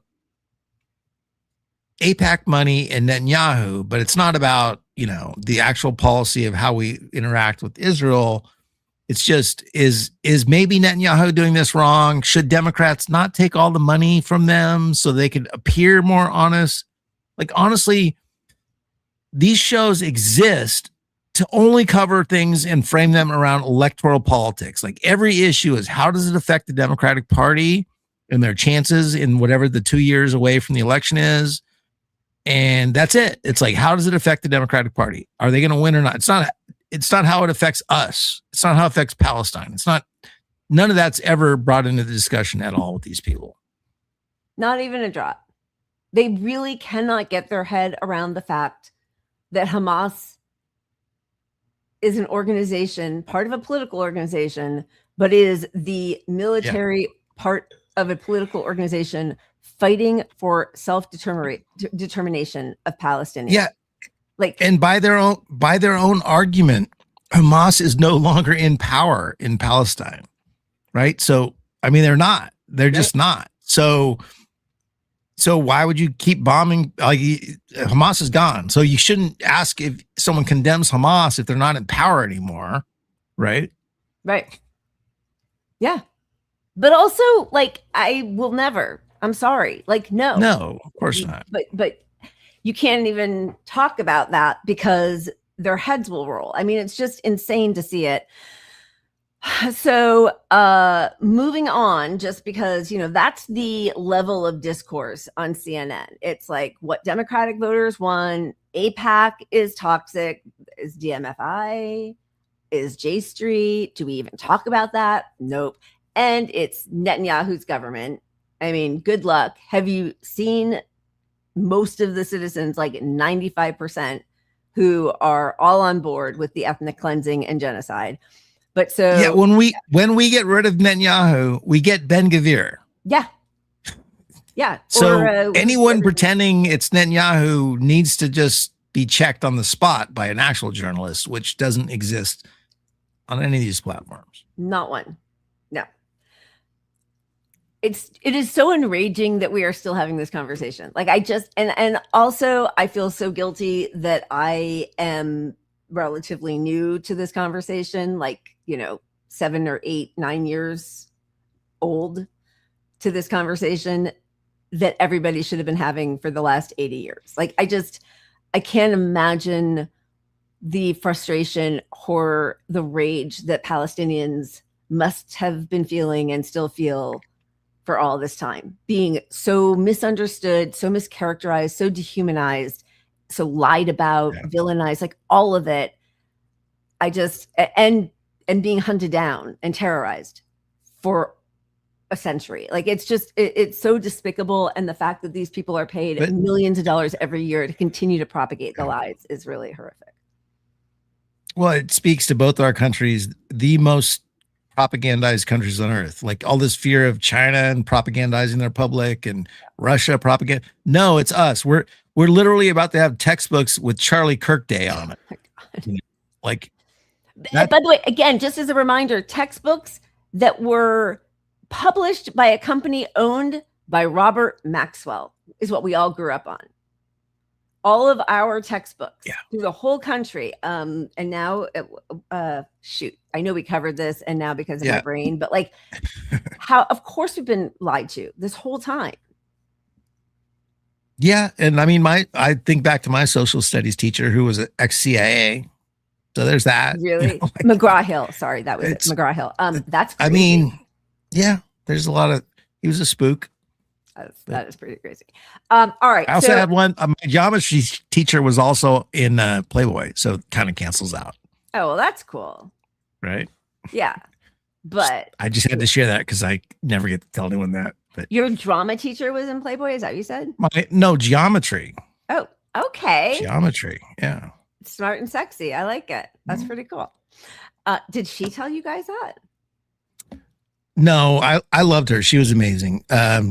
Somebody put up a centerfold and she cried all day. It was awful. Oh. Well, she caught me cheating too, which, you know, she caught you cheating? Well, I might have been a part of a crew that stole all the tests for the whole semester. Oh my God. There's so many early reasons to put on you on a list. But I still passed and did well because she loved me. I was nice. And I knew my geometry, but I'm not beyond cheating. Okay, this is Jake Tapper. He's actually referring to an interview that Mamdani just did with New York Times, Lulu Garcia Navarro. Well, she was just hideous with him and the whole time pushing him on, you know, his policies and is socialism okay? And is the party big enough for people who are, you know, get money from AIPAC, you know, all of this stuff. She was just really skeptical and prickly on everything that he said. He handled it beautifully. But now this is, I think this is what, I think in this clip, Jake Tapper refers to that, because in that interview, Mamdani says, listen, we can't only have a party of people we agree with everything 100%. But Abdul El Sayed has a different take, and I kind of dig it. It's interesting, though, because you talk about support for Israel. The New York City Mayor Zohran Mamdani just this weekend was asked by the New York Times if he thinks there's room in the party for Democrats who work with AIPAC. And Mayor Mamdani said, quote, if they are Democrats and they run as Democrats and they win as Democrats, then they should be part of the Democratic Party. When you were asked by CNN if support for Israel could be about anything other than money, you told CNN, quote, not if you're a Democrat and you believe in human rights, unquote. You also said, quote, every definition of a Jewish state ends up in some articulation of illiberal values, unquote. So it sounds as though, and correct me if I'm wrong, it sounds as though you and Mayor Mamdani disagree about how big this tent should be, whether there's room for it in the tent for Israel supporters. Well, Jake, I'll tell you this. There's always room in the tent for folks. And I'm for human rights. I'm for equal rights to peace, dignity, and self-determination. Whatever you think about the right of Israel to exist, I wonder if they have a right to our tax dollars. And here's the thing about it. Every time I come on CNN, you guys ask me the same questions about these theoretical rights of existence or whether or not I agree with the mayor of New York. I'm running for Senate in Michigan. And in Michigan, people can't afford their basic needs. They don't get the healthcare they need and deserve. They're worried about the quality of their kids' school. And the question seems less to be about the interests of Michiganders than the fact of something happening 6,000 miles away. I'm running for the Michigan Senate, and I want our tax dollars spent in Michigan on our schools and on our healthcare. And the idea that somebody wants to vote to send that money away, to me, seems to be an anathema. So, you know, with all due respect to the mayor of New York, I just think my tax dollars should be spent here, and I'd rather have a conversation about Michiganders than what's happening 6,000 miles away. He doesn't even know how to respond. Jake. Yeah. I love his face the whole time. He's frozen. And then you could tell someone, as Mike said, like, move your head or something.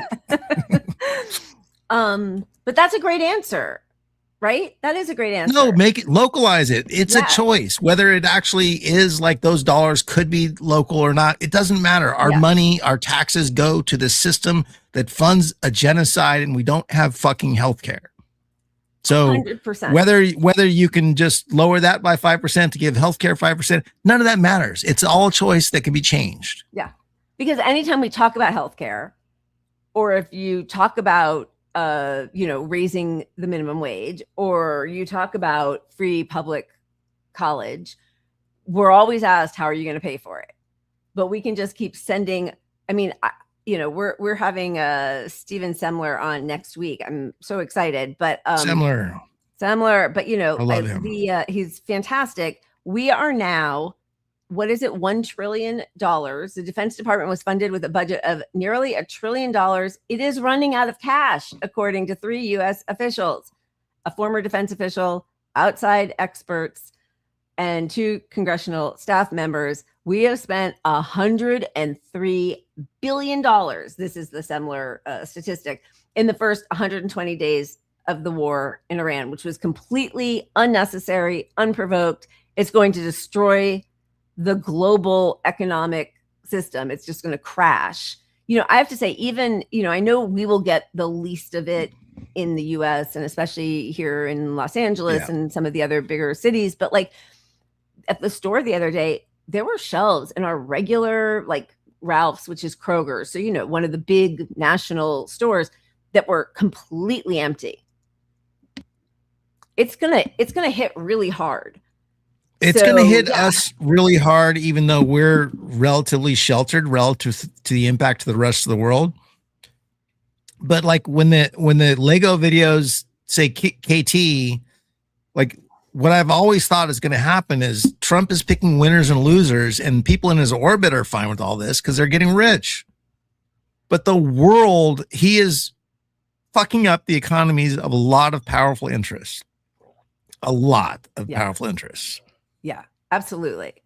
Okay, 1 second. First of all, absolutely, literal world is on fire. We're still arguing about this stuff that we've always should have had. It's ridiculous. Love Semler, us too. Okay, but then, thank you. Yes, we should not have hosted the World Cup. Disgraceful the way we did. Robert Maxwell is Ghislaine's father. He worked with Mossad and was... I think, did he drown off the side of his yacht that was called Ghislaine? Something like that. But yes, I just want to make sure we get to all of these things. What day will Semler be here? This Thursday. I think I have to check for sure, but I think it's Thursday. And one more thing. Oh, VDA.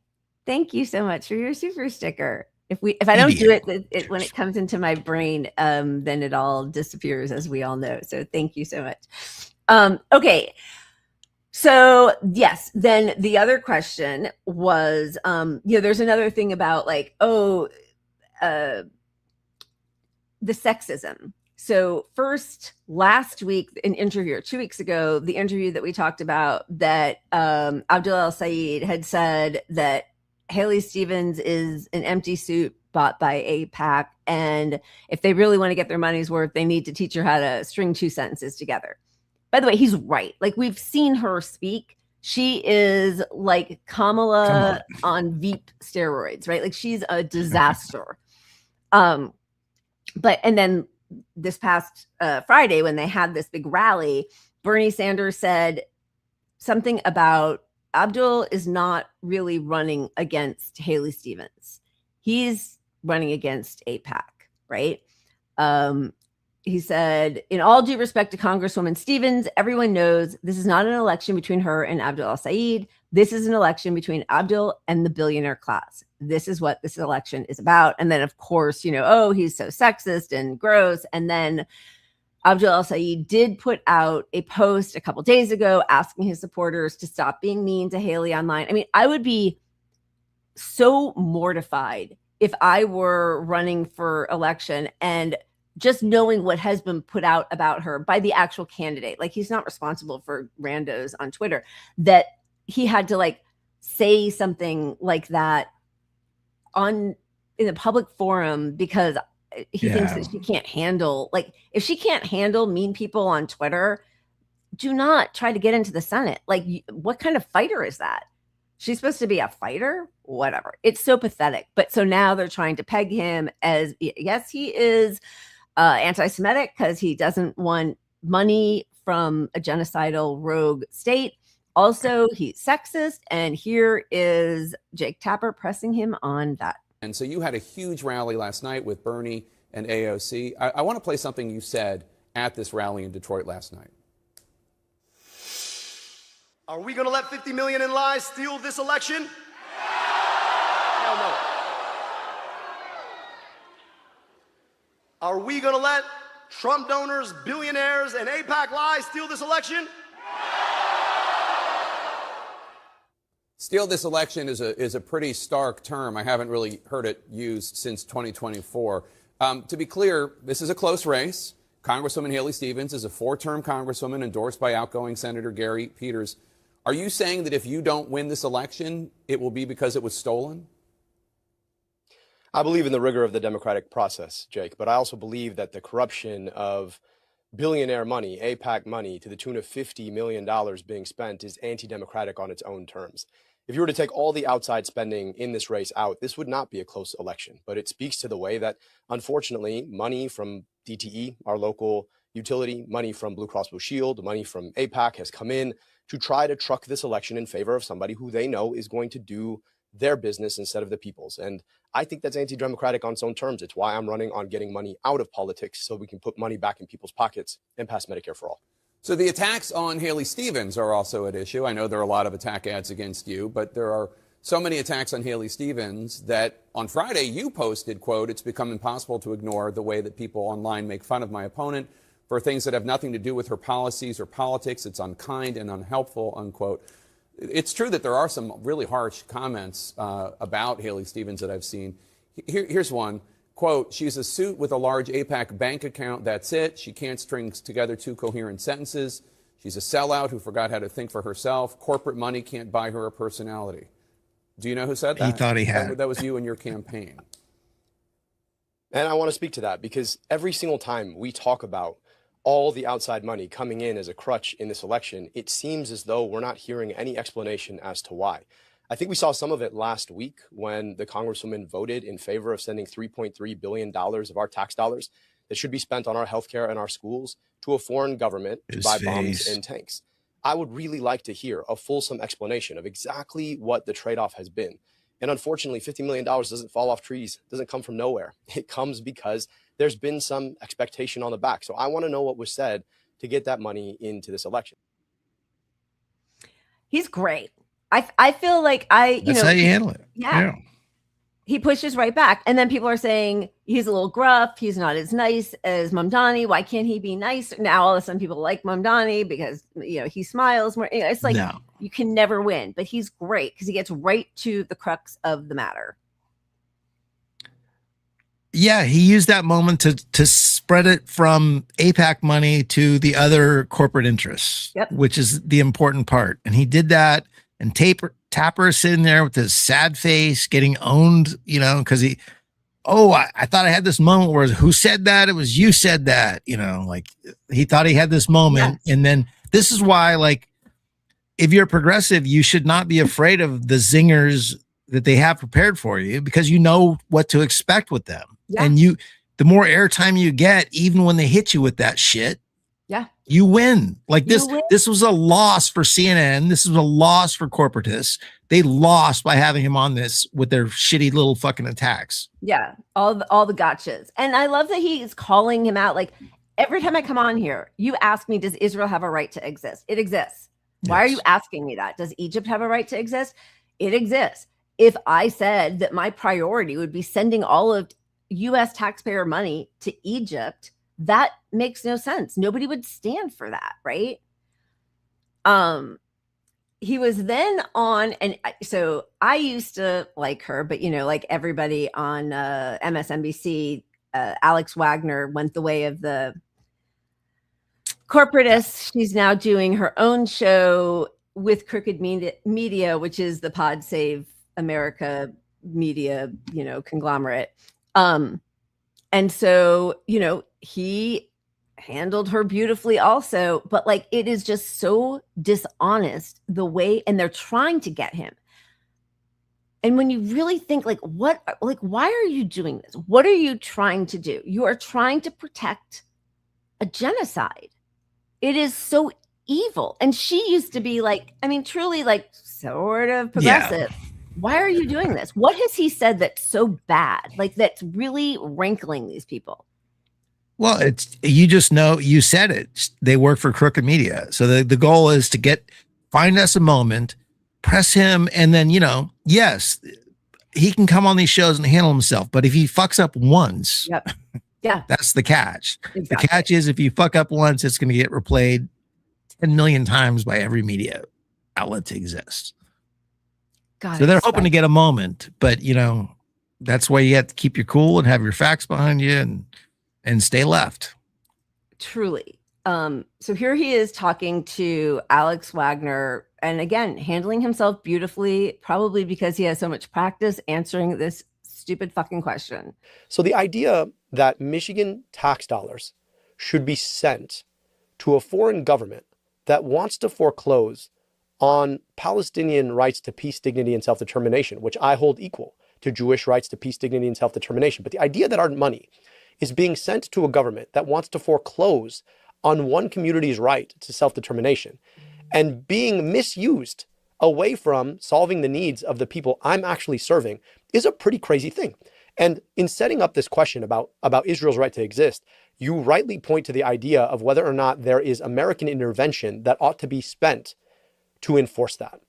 And I think the vast majority of Americans would say, whatever you think about Israel's right to exist, our tax dollars should not be used for the interests of a foreign government when they need to be used for the interests of the people living in our community on its own.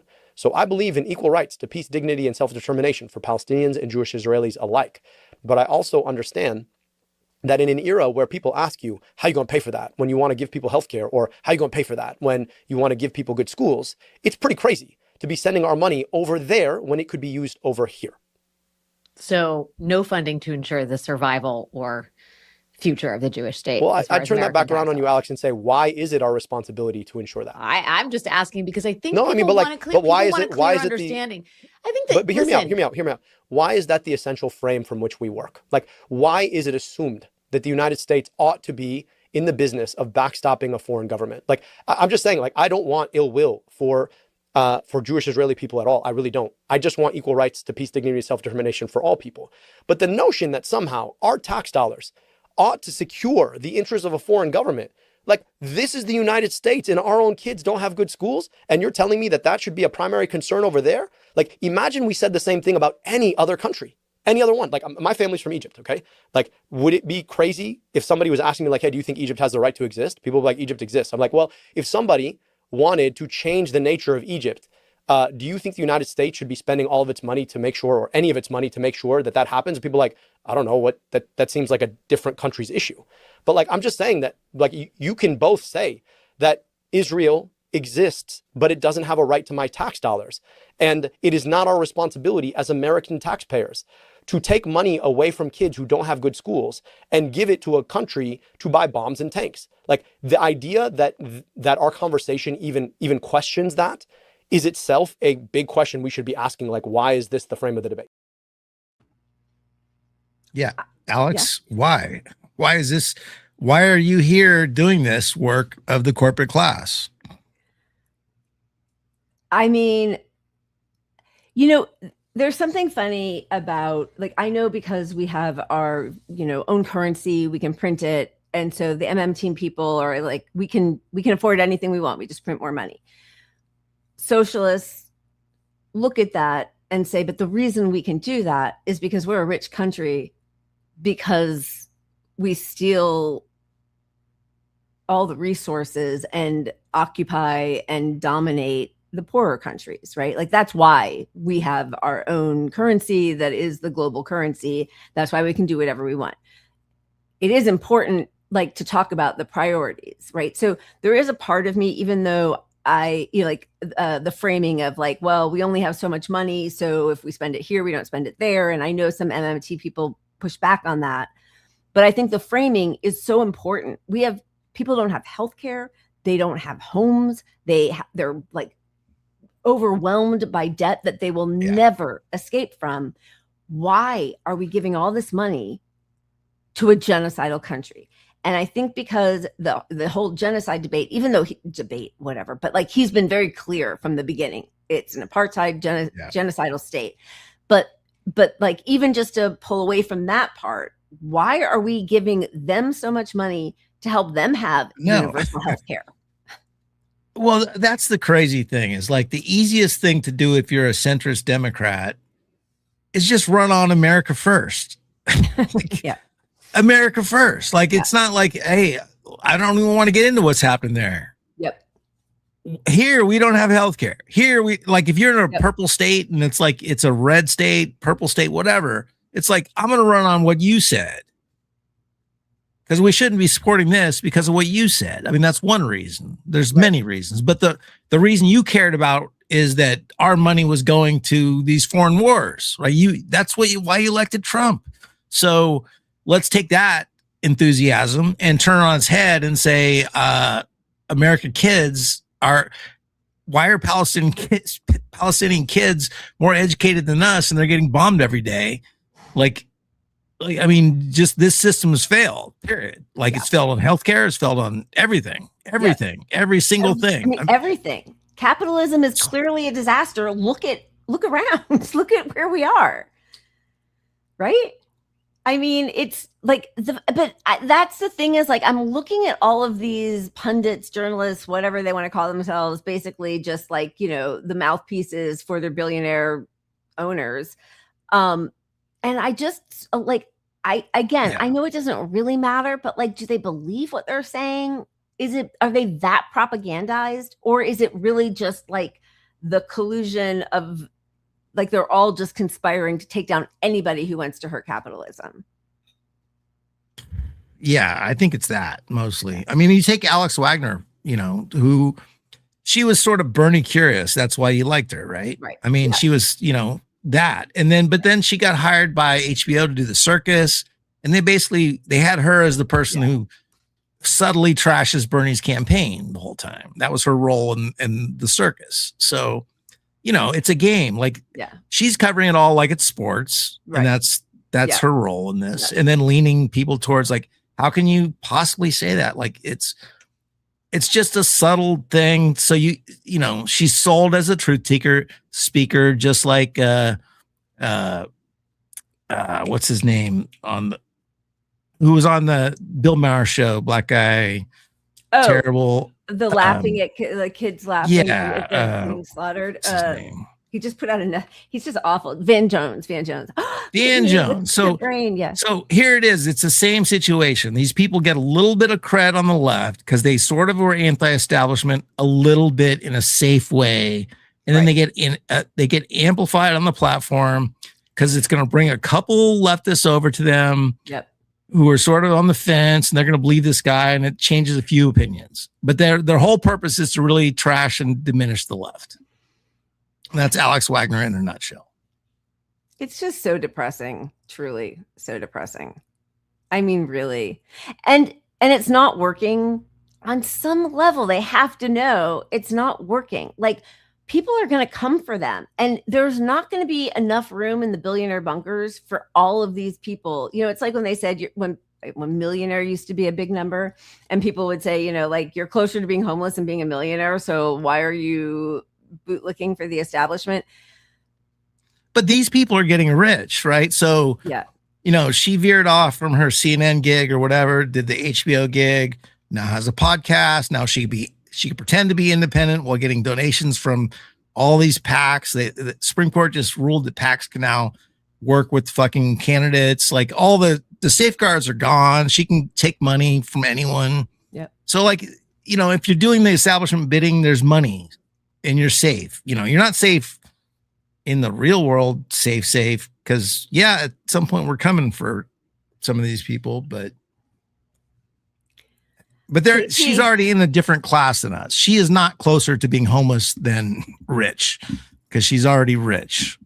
Yeah. I mean, yes, you're right. Of course. Like, she's way rich, but also like, if you step out of line for a second, they get you.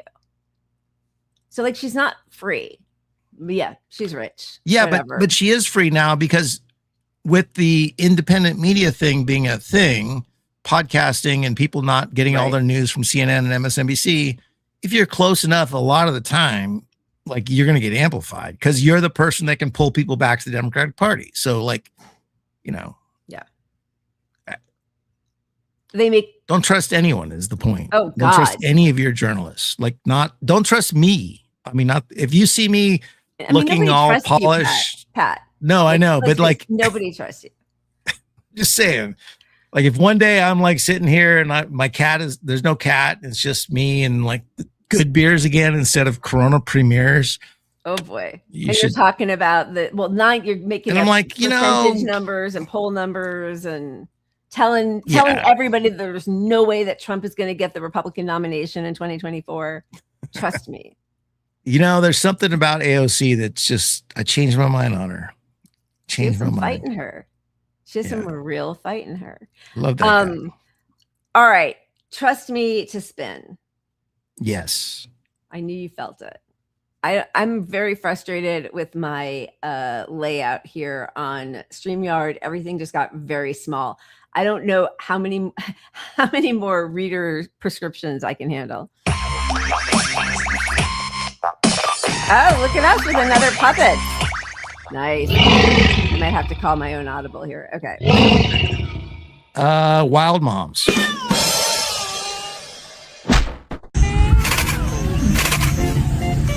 Yeah.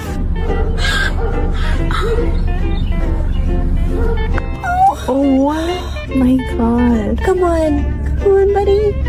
Go, go, go.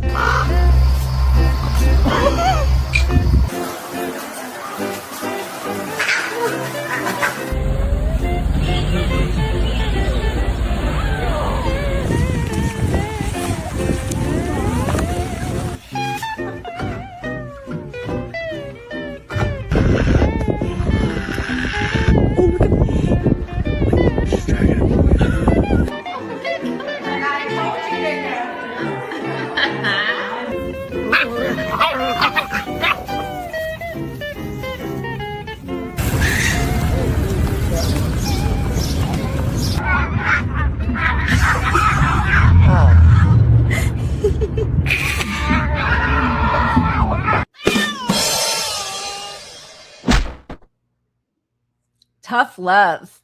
Tough love. Every time you tell your kid no, you are doing him a favor. Love it. I like those tough moms. Yeah, we saw your socialist department as you were getting your no. I was here the whole time. That was fascinating. What did I miss? What did I miss? No slap and tickle for you, huh? I do, but I'm trying to not be a fat socialist. Oh, trying to fix it. Blah blah. All right. We don't have a lot of time left, but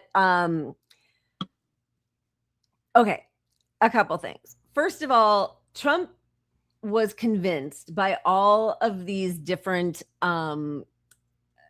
assassination attempts, whether they were staged or what. We will never know, apparently, but they were certainly then utilized to make Trump believe that Iran was coming after him, trying to kill him.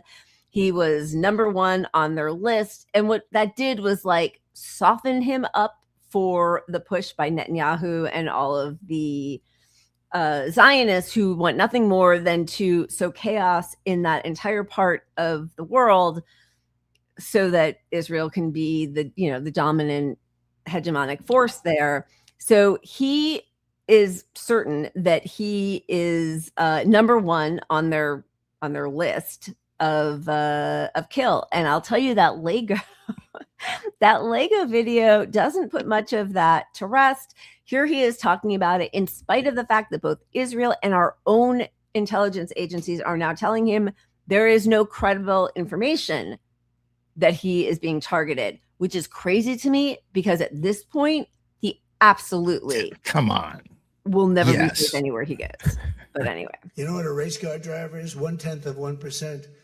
A bull rider, that looks pretty dangerous to me. It's 0.1%. No, it's 5.2% is you don't make it.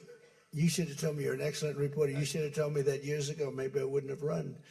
It's a very dangerous profession. No, I'm number one on the kill list for Iran. They're lovely people. I'm number one. So I don't know. I can't tell you that, but I don't really care because I'm doing my job and I'm doing it, I hope, better than anybody's ever done it because we have a country that's hot and really, really successful. But I mention it only because it's on the list. I mean, it came out. There was another list came out yesterday, and I'm number one on. I like being number one on TikTok better, but I'm number one on the list for killing. So, the very first day, assassinates the Ayatollah and almost his whole family, his son's wife, his grandchildren, the son's, his own wife, all like horrific, while also triple tapping the Manab school and killing 168 school children and their teachers. Last week, we talked about how they targeted a children's cancer hospital. They have now struck the drinking plants, desalination plants for drinking water. Again, they are constantly threatening civilian infrastructure. I mean, we are behaving just like the Israelis who we've been supporting, financially, militarily, and politically at the UN. But right now, all that's going to happen is things are going to get worse.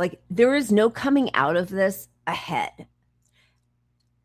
But for some reason, he seems to think that that going back to war, in spite of what every military advisor is talking about, is trying to counsel him on through their various, appearances on different podcasts. It's like they're not even, you can really see the wheels turning, hoping that he's listening to what they're saying.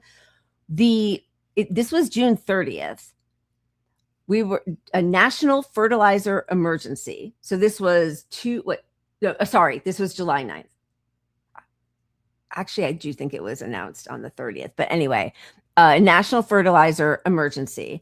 We also are almost out of our SPR, our strategic petroleum reserves. We are relying on the fact that China is importing less than they ever did before. And at this point, because Trump and the US and Israel haven't held up any part of the MOU and are attacking civilian infrastructure, Iran is threatening. And, I think I think their restraint comes from knowing that they'll be painted as the evil terrorists no matter what they do. But if they strike any of the desalination plants in any of these Gulf countries, it's over. So I don't understand why nobody is trying to put it to rest. We are all going to be in a world of horrific pain.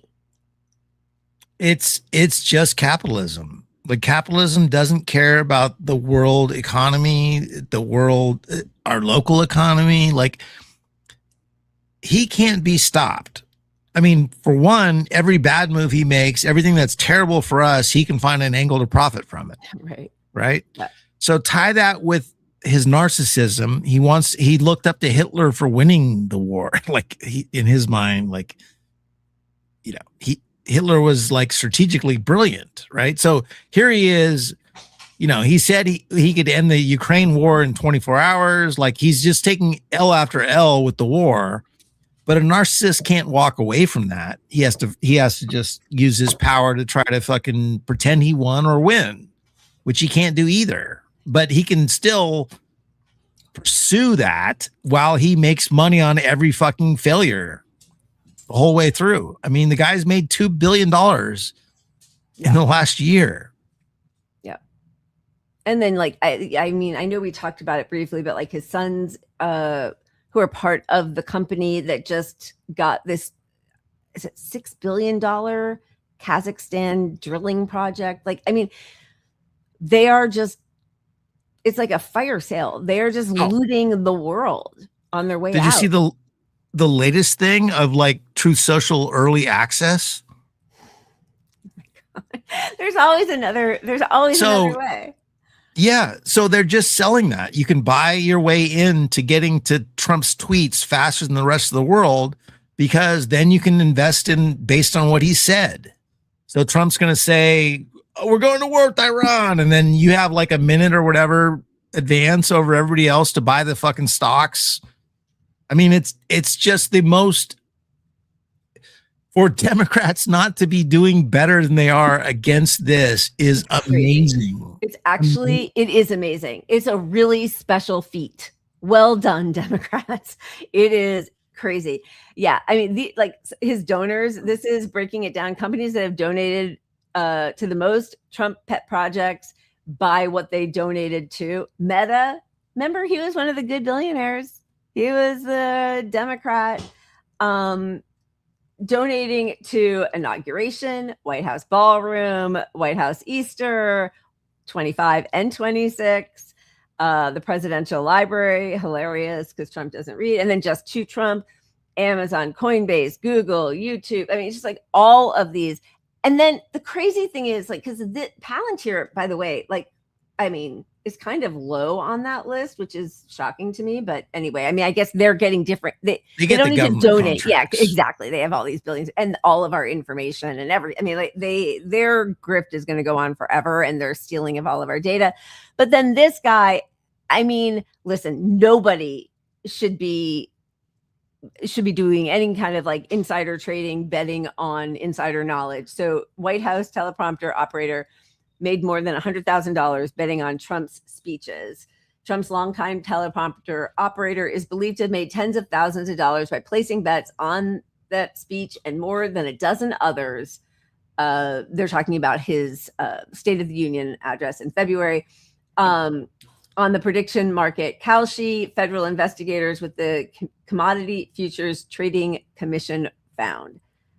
What's so crazy to me is like nobody should doing it. It's illegal, but like $100,000. Yeah. And that's what I was thinking. I'm like, I feel sorry for this guy. I mean, I kind of do. This guy's a guy that kind of like he's not in the orbit enough, and he's got a little ethnicity. I saw a little ethnicity. Gabriel Perez. They'll probably deport so they're him. like, yeah, they're like, this guy's our, you know, we're gonna go after him, the $100,000 guy, not fucking all those corporations we just listed. Yeah, billions of dollars doing genocide, because all those corporations are also complicit in a genocide. So yes, like it's all gross. Nobody should do it. But like the focus on that guy is just, you know, slightly revealing, I guess. I don't know, man. It's yeah. I mean, I do just keep coming back to the idea that Democrats can't be this. Like, if Democrats had no message about Israel, no message about healthcare, and they're just like, it's corruption, and they just, even that would win them. But they can't fight the companies. That whole list that we just showed. They want that. Those donor are the people. money. Yeah. That's their bankroll for 2028. That's who Jeffries ran to after Trump won. Not to the base, not to voters, not to people who are desperate. No, he ran to Silicon Valley to say, no, you guys were please still be on our side. Yeah, so Democrats are left in this position where they're like middling on everything, middling on corruption, middling on Israel, middling. And when you're middling, every position the public is polar opposite of the government on. So that deflates enthusiasm for our side. The other side, they're still racist. They're still like, oh, the brown people are stealing, they're voting from the graves, you know. So all that shit still works on their side. Yep. And they're enthusiastically racist still. So and our what are we enthusiastically Democrats Jeffries. for? What the fuck? It's really, it is sick. It's sick. All right. I think we probably don't have time to get into a whole other section, but I do just have to say, like, as the Democratic establishment focuses on anti-Semitism, sexism, racism of basically their base and anybody to the left of them, you have Jesse Waters with his own TV show on Fox after the whole high testosterone level, you know, Pete Hegseth announcement, telling women on bases and in foreign countries to be careful because our military is coming to get you. I mean, that's like you could not show more clearly how the whole mentality of the United States is just rape culture. It's like, you have something I want, I have power, and you don't. Here we come. It's so disgusting. And for him to be like the top guy now at Fox just shows how we've moved into the lowest of lowest levels of like Democrats can't counter the narrative of the meme guy. Like he's the meme guy on the left, on the right now. Yeah. Like he's just catering to the lowest denominator of fucking scumbag, racist, sexist pieces of shit. And people are looking at these two parties saying, neither one of you has anything to offer us. Yeah, you're just as bad as this guy, is what the left thinks. I mean, he says you lose your endurance, muscle mass. So yeah, I want these guys on it. But you know what's going to happen? The guys that don't need it are going to take it. To triple boost. Right. And then they're going to get out there. And women on base, you guys better be careful. Port calls, women in Asia, you better be careful. Because these guys are going to be wild animals, and you better watch out. Okay. Low two. You should have held his hand. Yeah, but I don't know if I would have. Oh, Dana. It's hilarious. Watch out, ladies. so that guy is like he's like, if you imagine if you went to college, the worst frat fraternity with the reputation of being rapey bastards. And that's what he says. Cause like, oh my God, we all got fucking steroids now. Watch out, ladies. Watch out, ladies. Watch That's out. this guy literally. And you know, it's straight from the mouth of fucking Hegseth too. It's the same. Oh yeah. We're not going to do any of that woke international humanitarian laws or war laws of war, The Hague. We're not going to any of that woke shit. Like women have bodily autonomy. No. Yeah. What? Watch out, ladies. That's spoken like a rapist. I mean, yes, an absolute rapist. But that's our whole foreign policy. That's everything. I mean, truly. Oh wait, best comment ever. Yeah, I mean, he is. He's the new meaner. I mean, I don't know if he's meaner, but he is certainly like in that lane. They're all just so gross. And But you know, what you they've don't see taken Dan away- Jones talking about him, right? No, but what's removed is there was an intellectual argument for being conservative at one point, and now it's just Christianity, scary woke shit, like period on the right. Like there's nothing left about. They don't even try to sell you trickle down economics anymore. Like it's just like these scary other people. Yeah. I mean, seeing the it's Jesse Waters on Fox. He's disgusting. Oh, I didn't know that. He went to the same college as Tucker. That's interesting. Yeah, I mean, we really do have to know that that's our whole culture. That is our foreign policy. It's how our country deals with everything. Watching these ICE agents, we've pulled a bunch of stuff that we'll talk save it about for on Wednesday because, man, like just complete impunity, absolute pigs coming in, guns blazing, shooting into cars. I mean, I know we showed a bunch of this on Thursday, but like nobody is taking them to task. And why can't Democrats say, I mean, I know why, but like abolish ICE? What did we do with immigrants who were criminals before, like violent criminals, the way they want to talk about all immigrants? There was a process. We have a process for violent criminals. We don't deport our homegrown violent criminals. So like, what's the problem? Why do we need ICE? We have systems. This is not complicated. If you're a Democrat and you're worried about, there's some people that like the deportations and see the borders a problem. Okay, say, hey, we've had enough of ICE. Like, whether you support it or not, we don't need it now anymore. We can there's no even like sort of off ramp from it. Like it's just Democrats have to support ICE because they have to show they're tough on the border and tough on crime. Because the one thing, but politically, it's so easy to carve that middle ground out. It's not complicated. It's just that you truly want ICE. Like politically, you could hire me. I could get all these pro ICE Democrats elected still. But they just can't critique ICE, and they can't critique the system because the system they want available, the parties both want available to get us all imprisoned or shut the fuck up. Absolutely. Yeah. I mean, after the most recent ICE killing, Jeffries put out a strongly worded letter. It wasn't abolish ICE. It was, we need to, DHS must investigate. And if anybody did something wrong, hold them to account, basically. Like, Israel must investigate itself. Good luck. That's one of the things that actually, D. Martin, I've heard this story, and that's very interesting. I kind of wish I'd seen it and knew exactly what they were fighting about. Yeah, but it also reminds me of Jimmy Dore spitting on what's his name from the Alex Jones. Jimmy Dore once upon a time spit on Alex Jones and then had him on his show. So one big club. All right, we have a really very long one good thing today. It was really beautiful. I also did just want to say I'm so sorry because I can't remember. I think it might have been Kimiko, but who talked about Chris Hedges' latest podcast episode with the founder of Extinction Rebellion. It's a climate activist, Roger Hallen.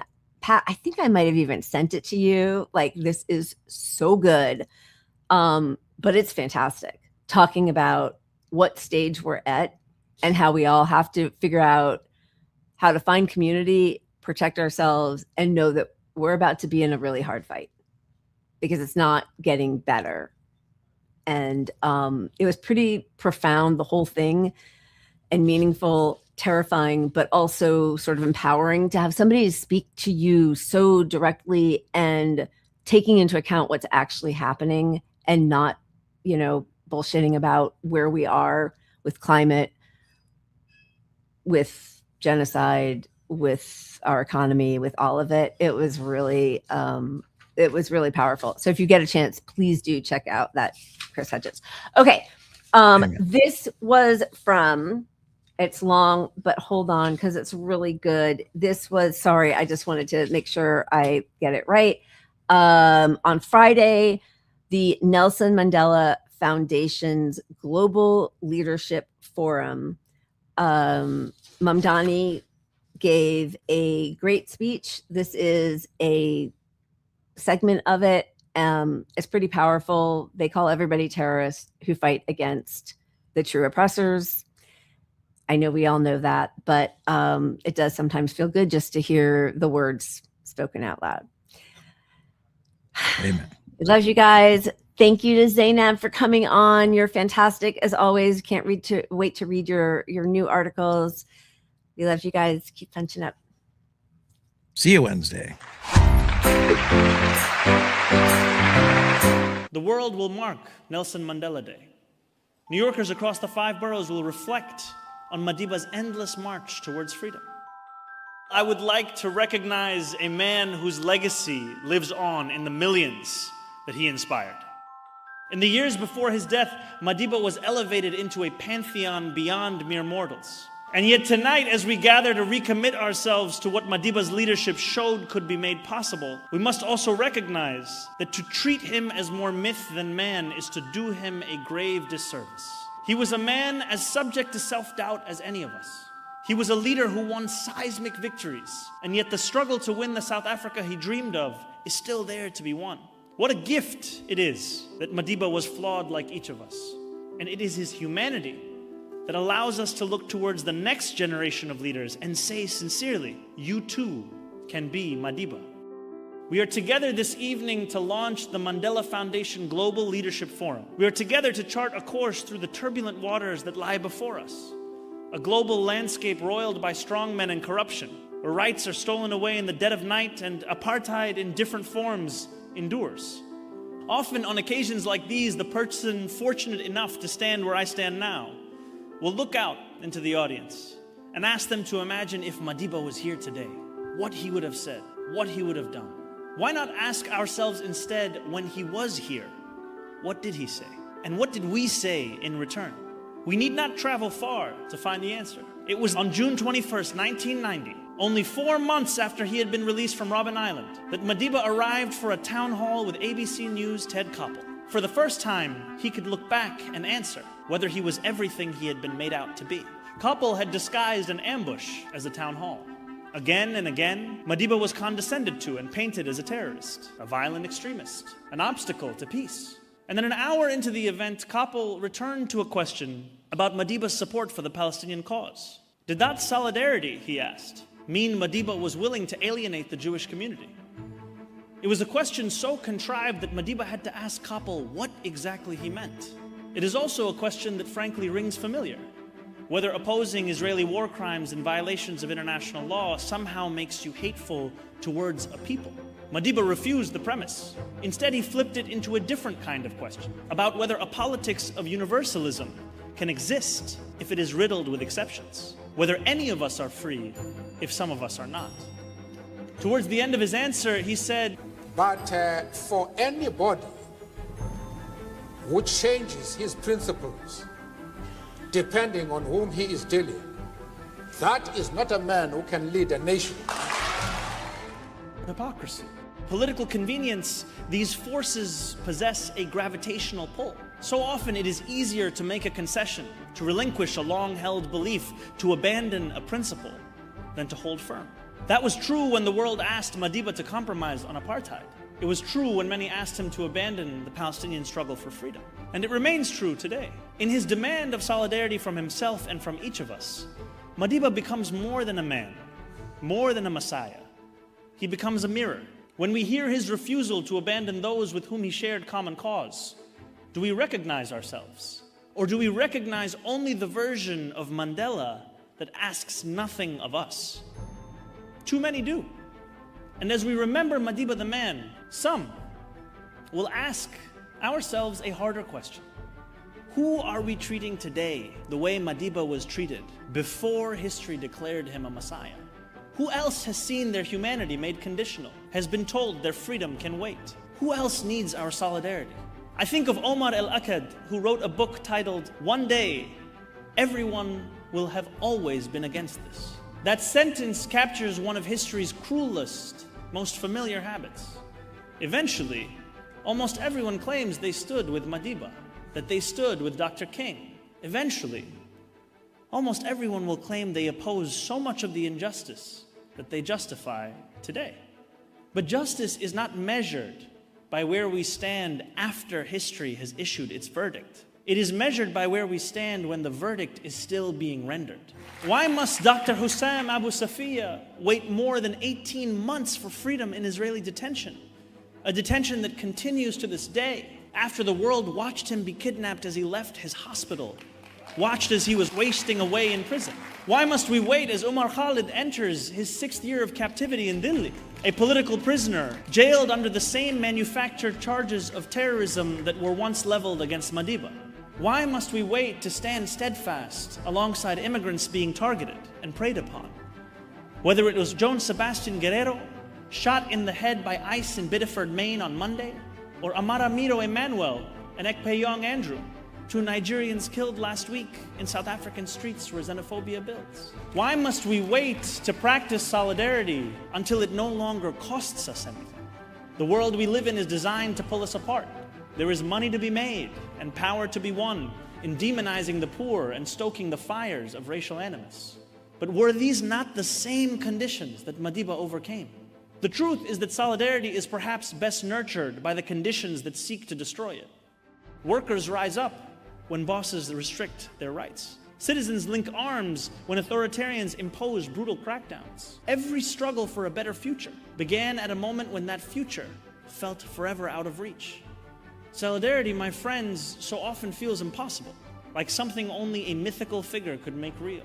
And yet, as Madiba reminds us, through the life he lived, through the leadership he showed, and through the words he spoke, it always seems impossible until it's done. Let us do it together.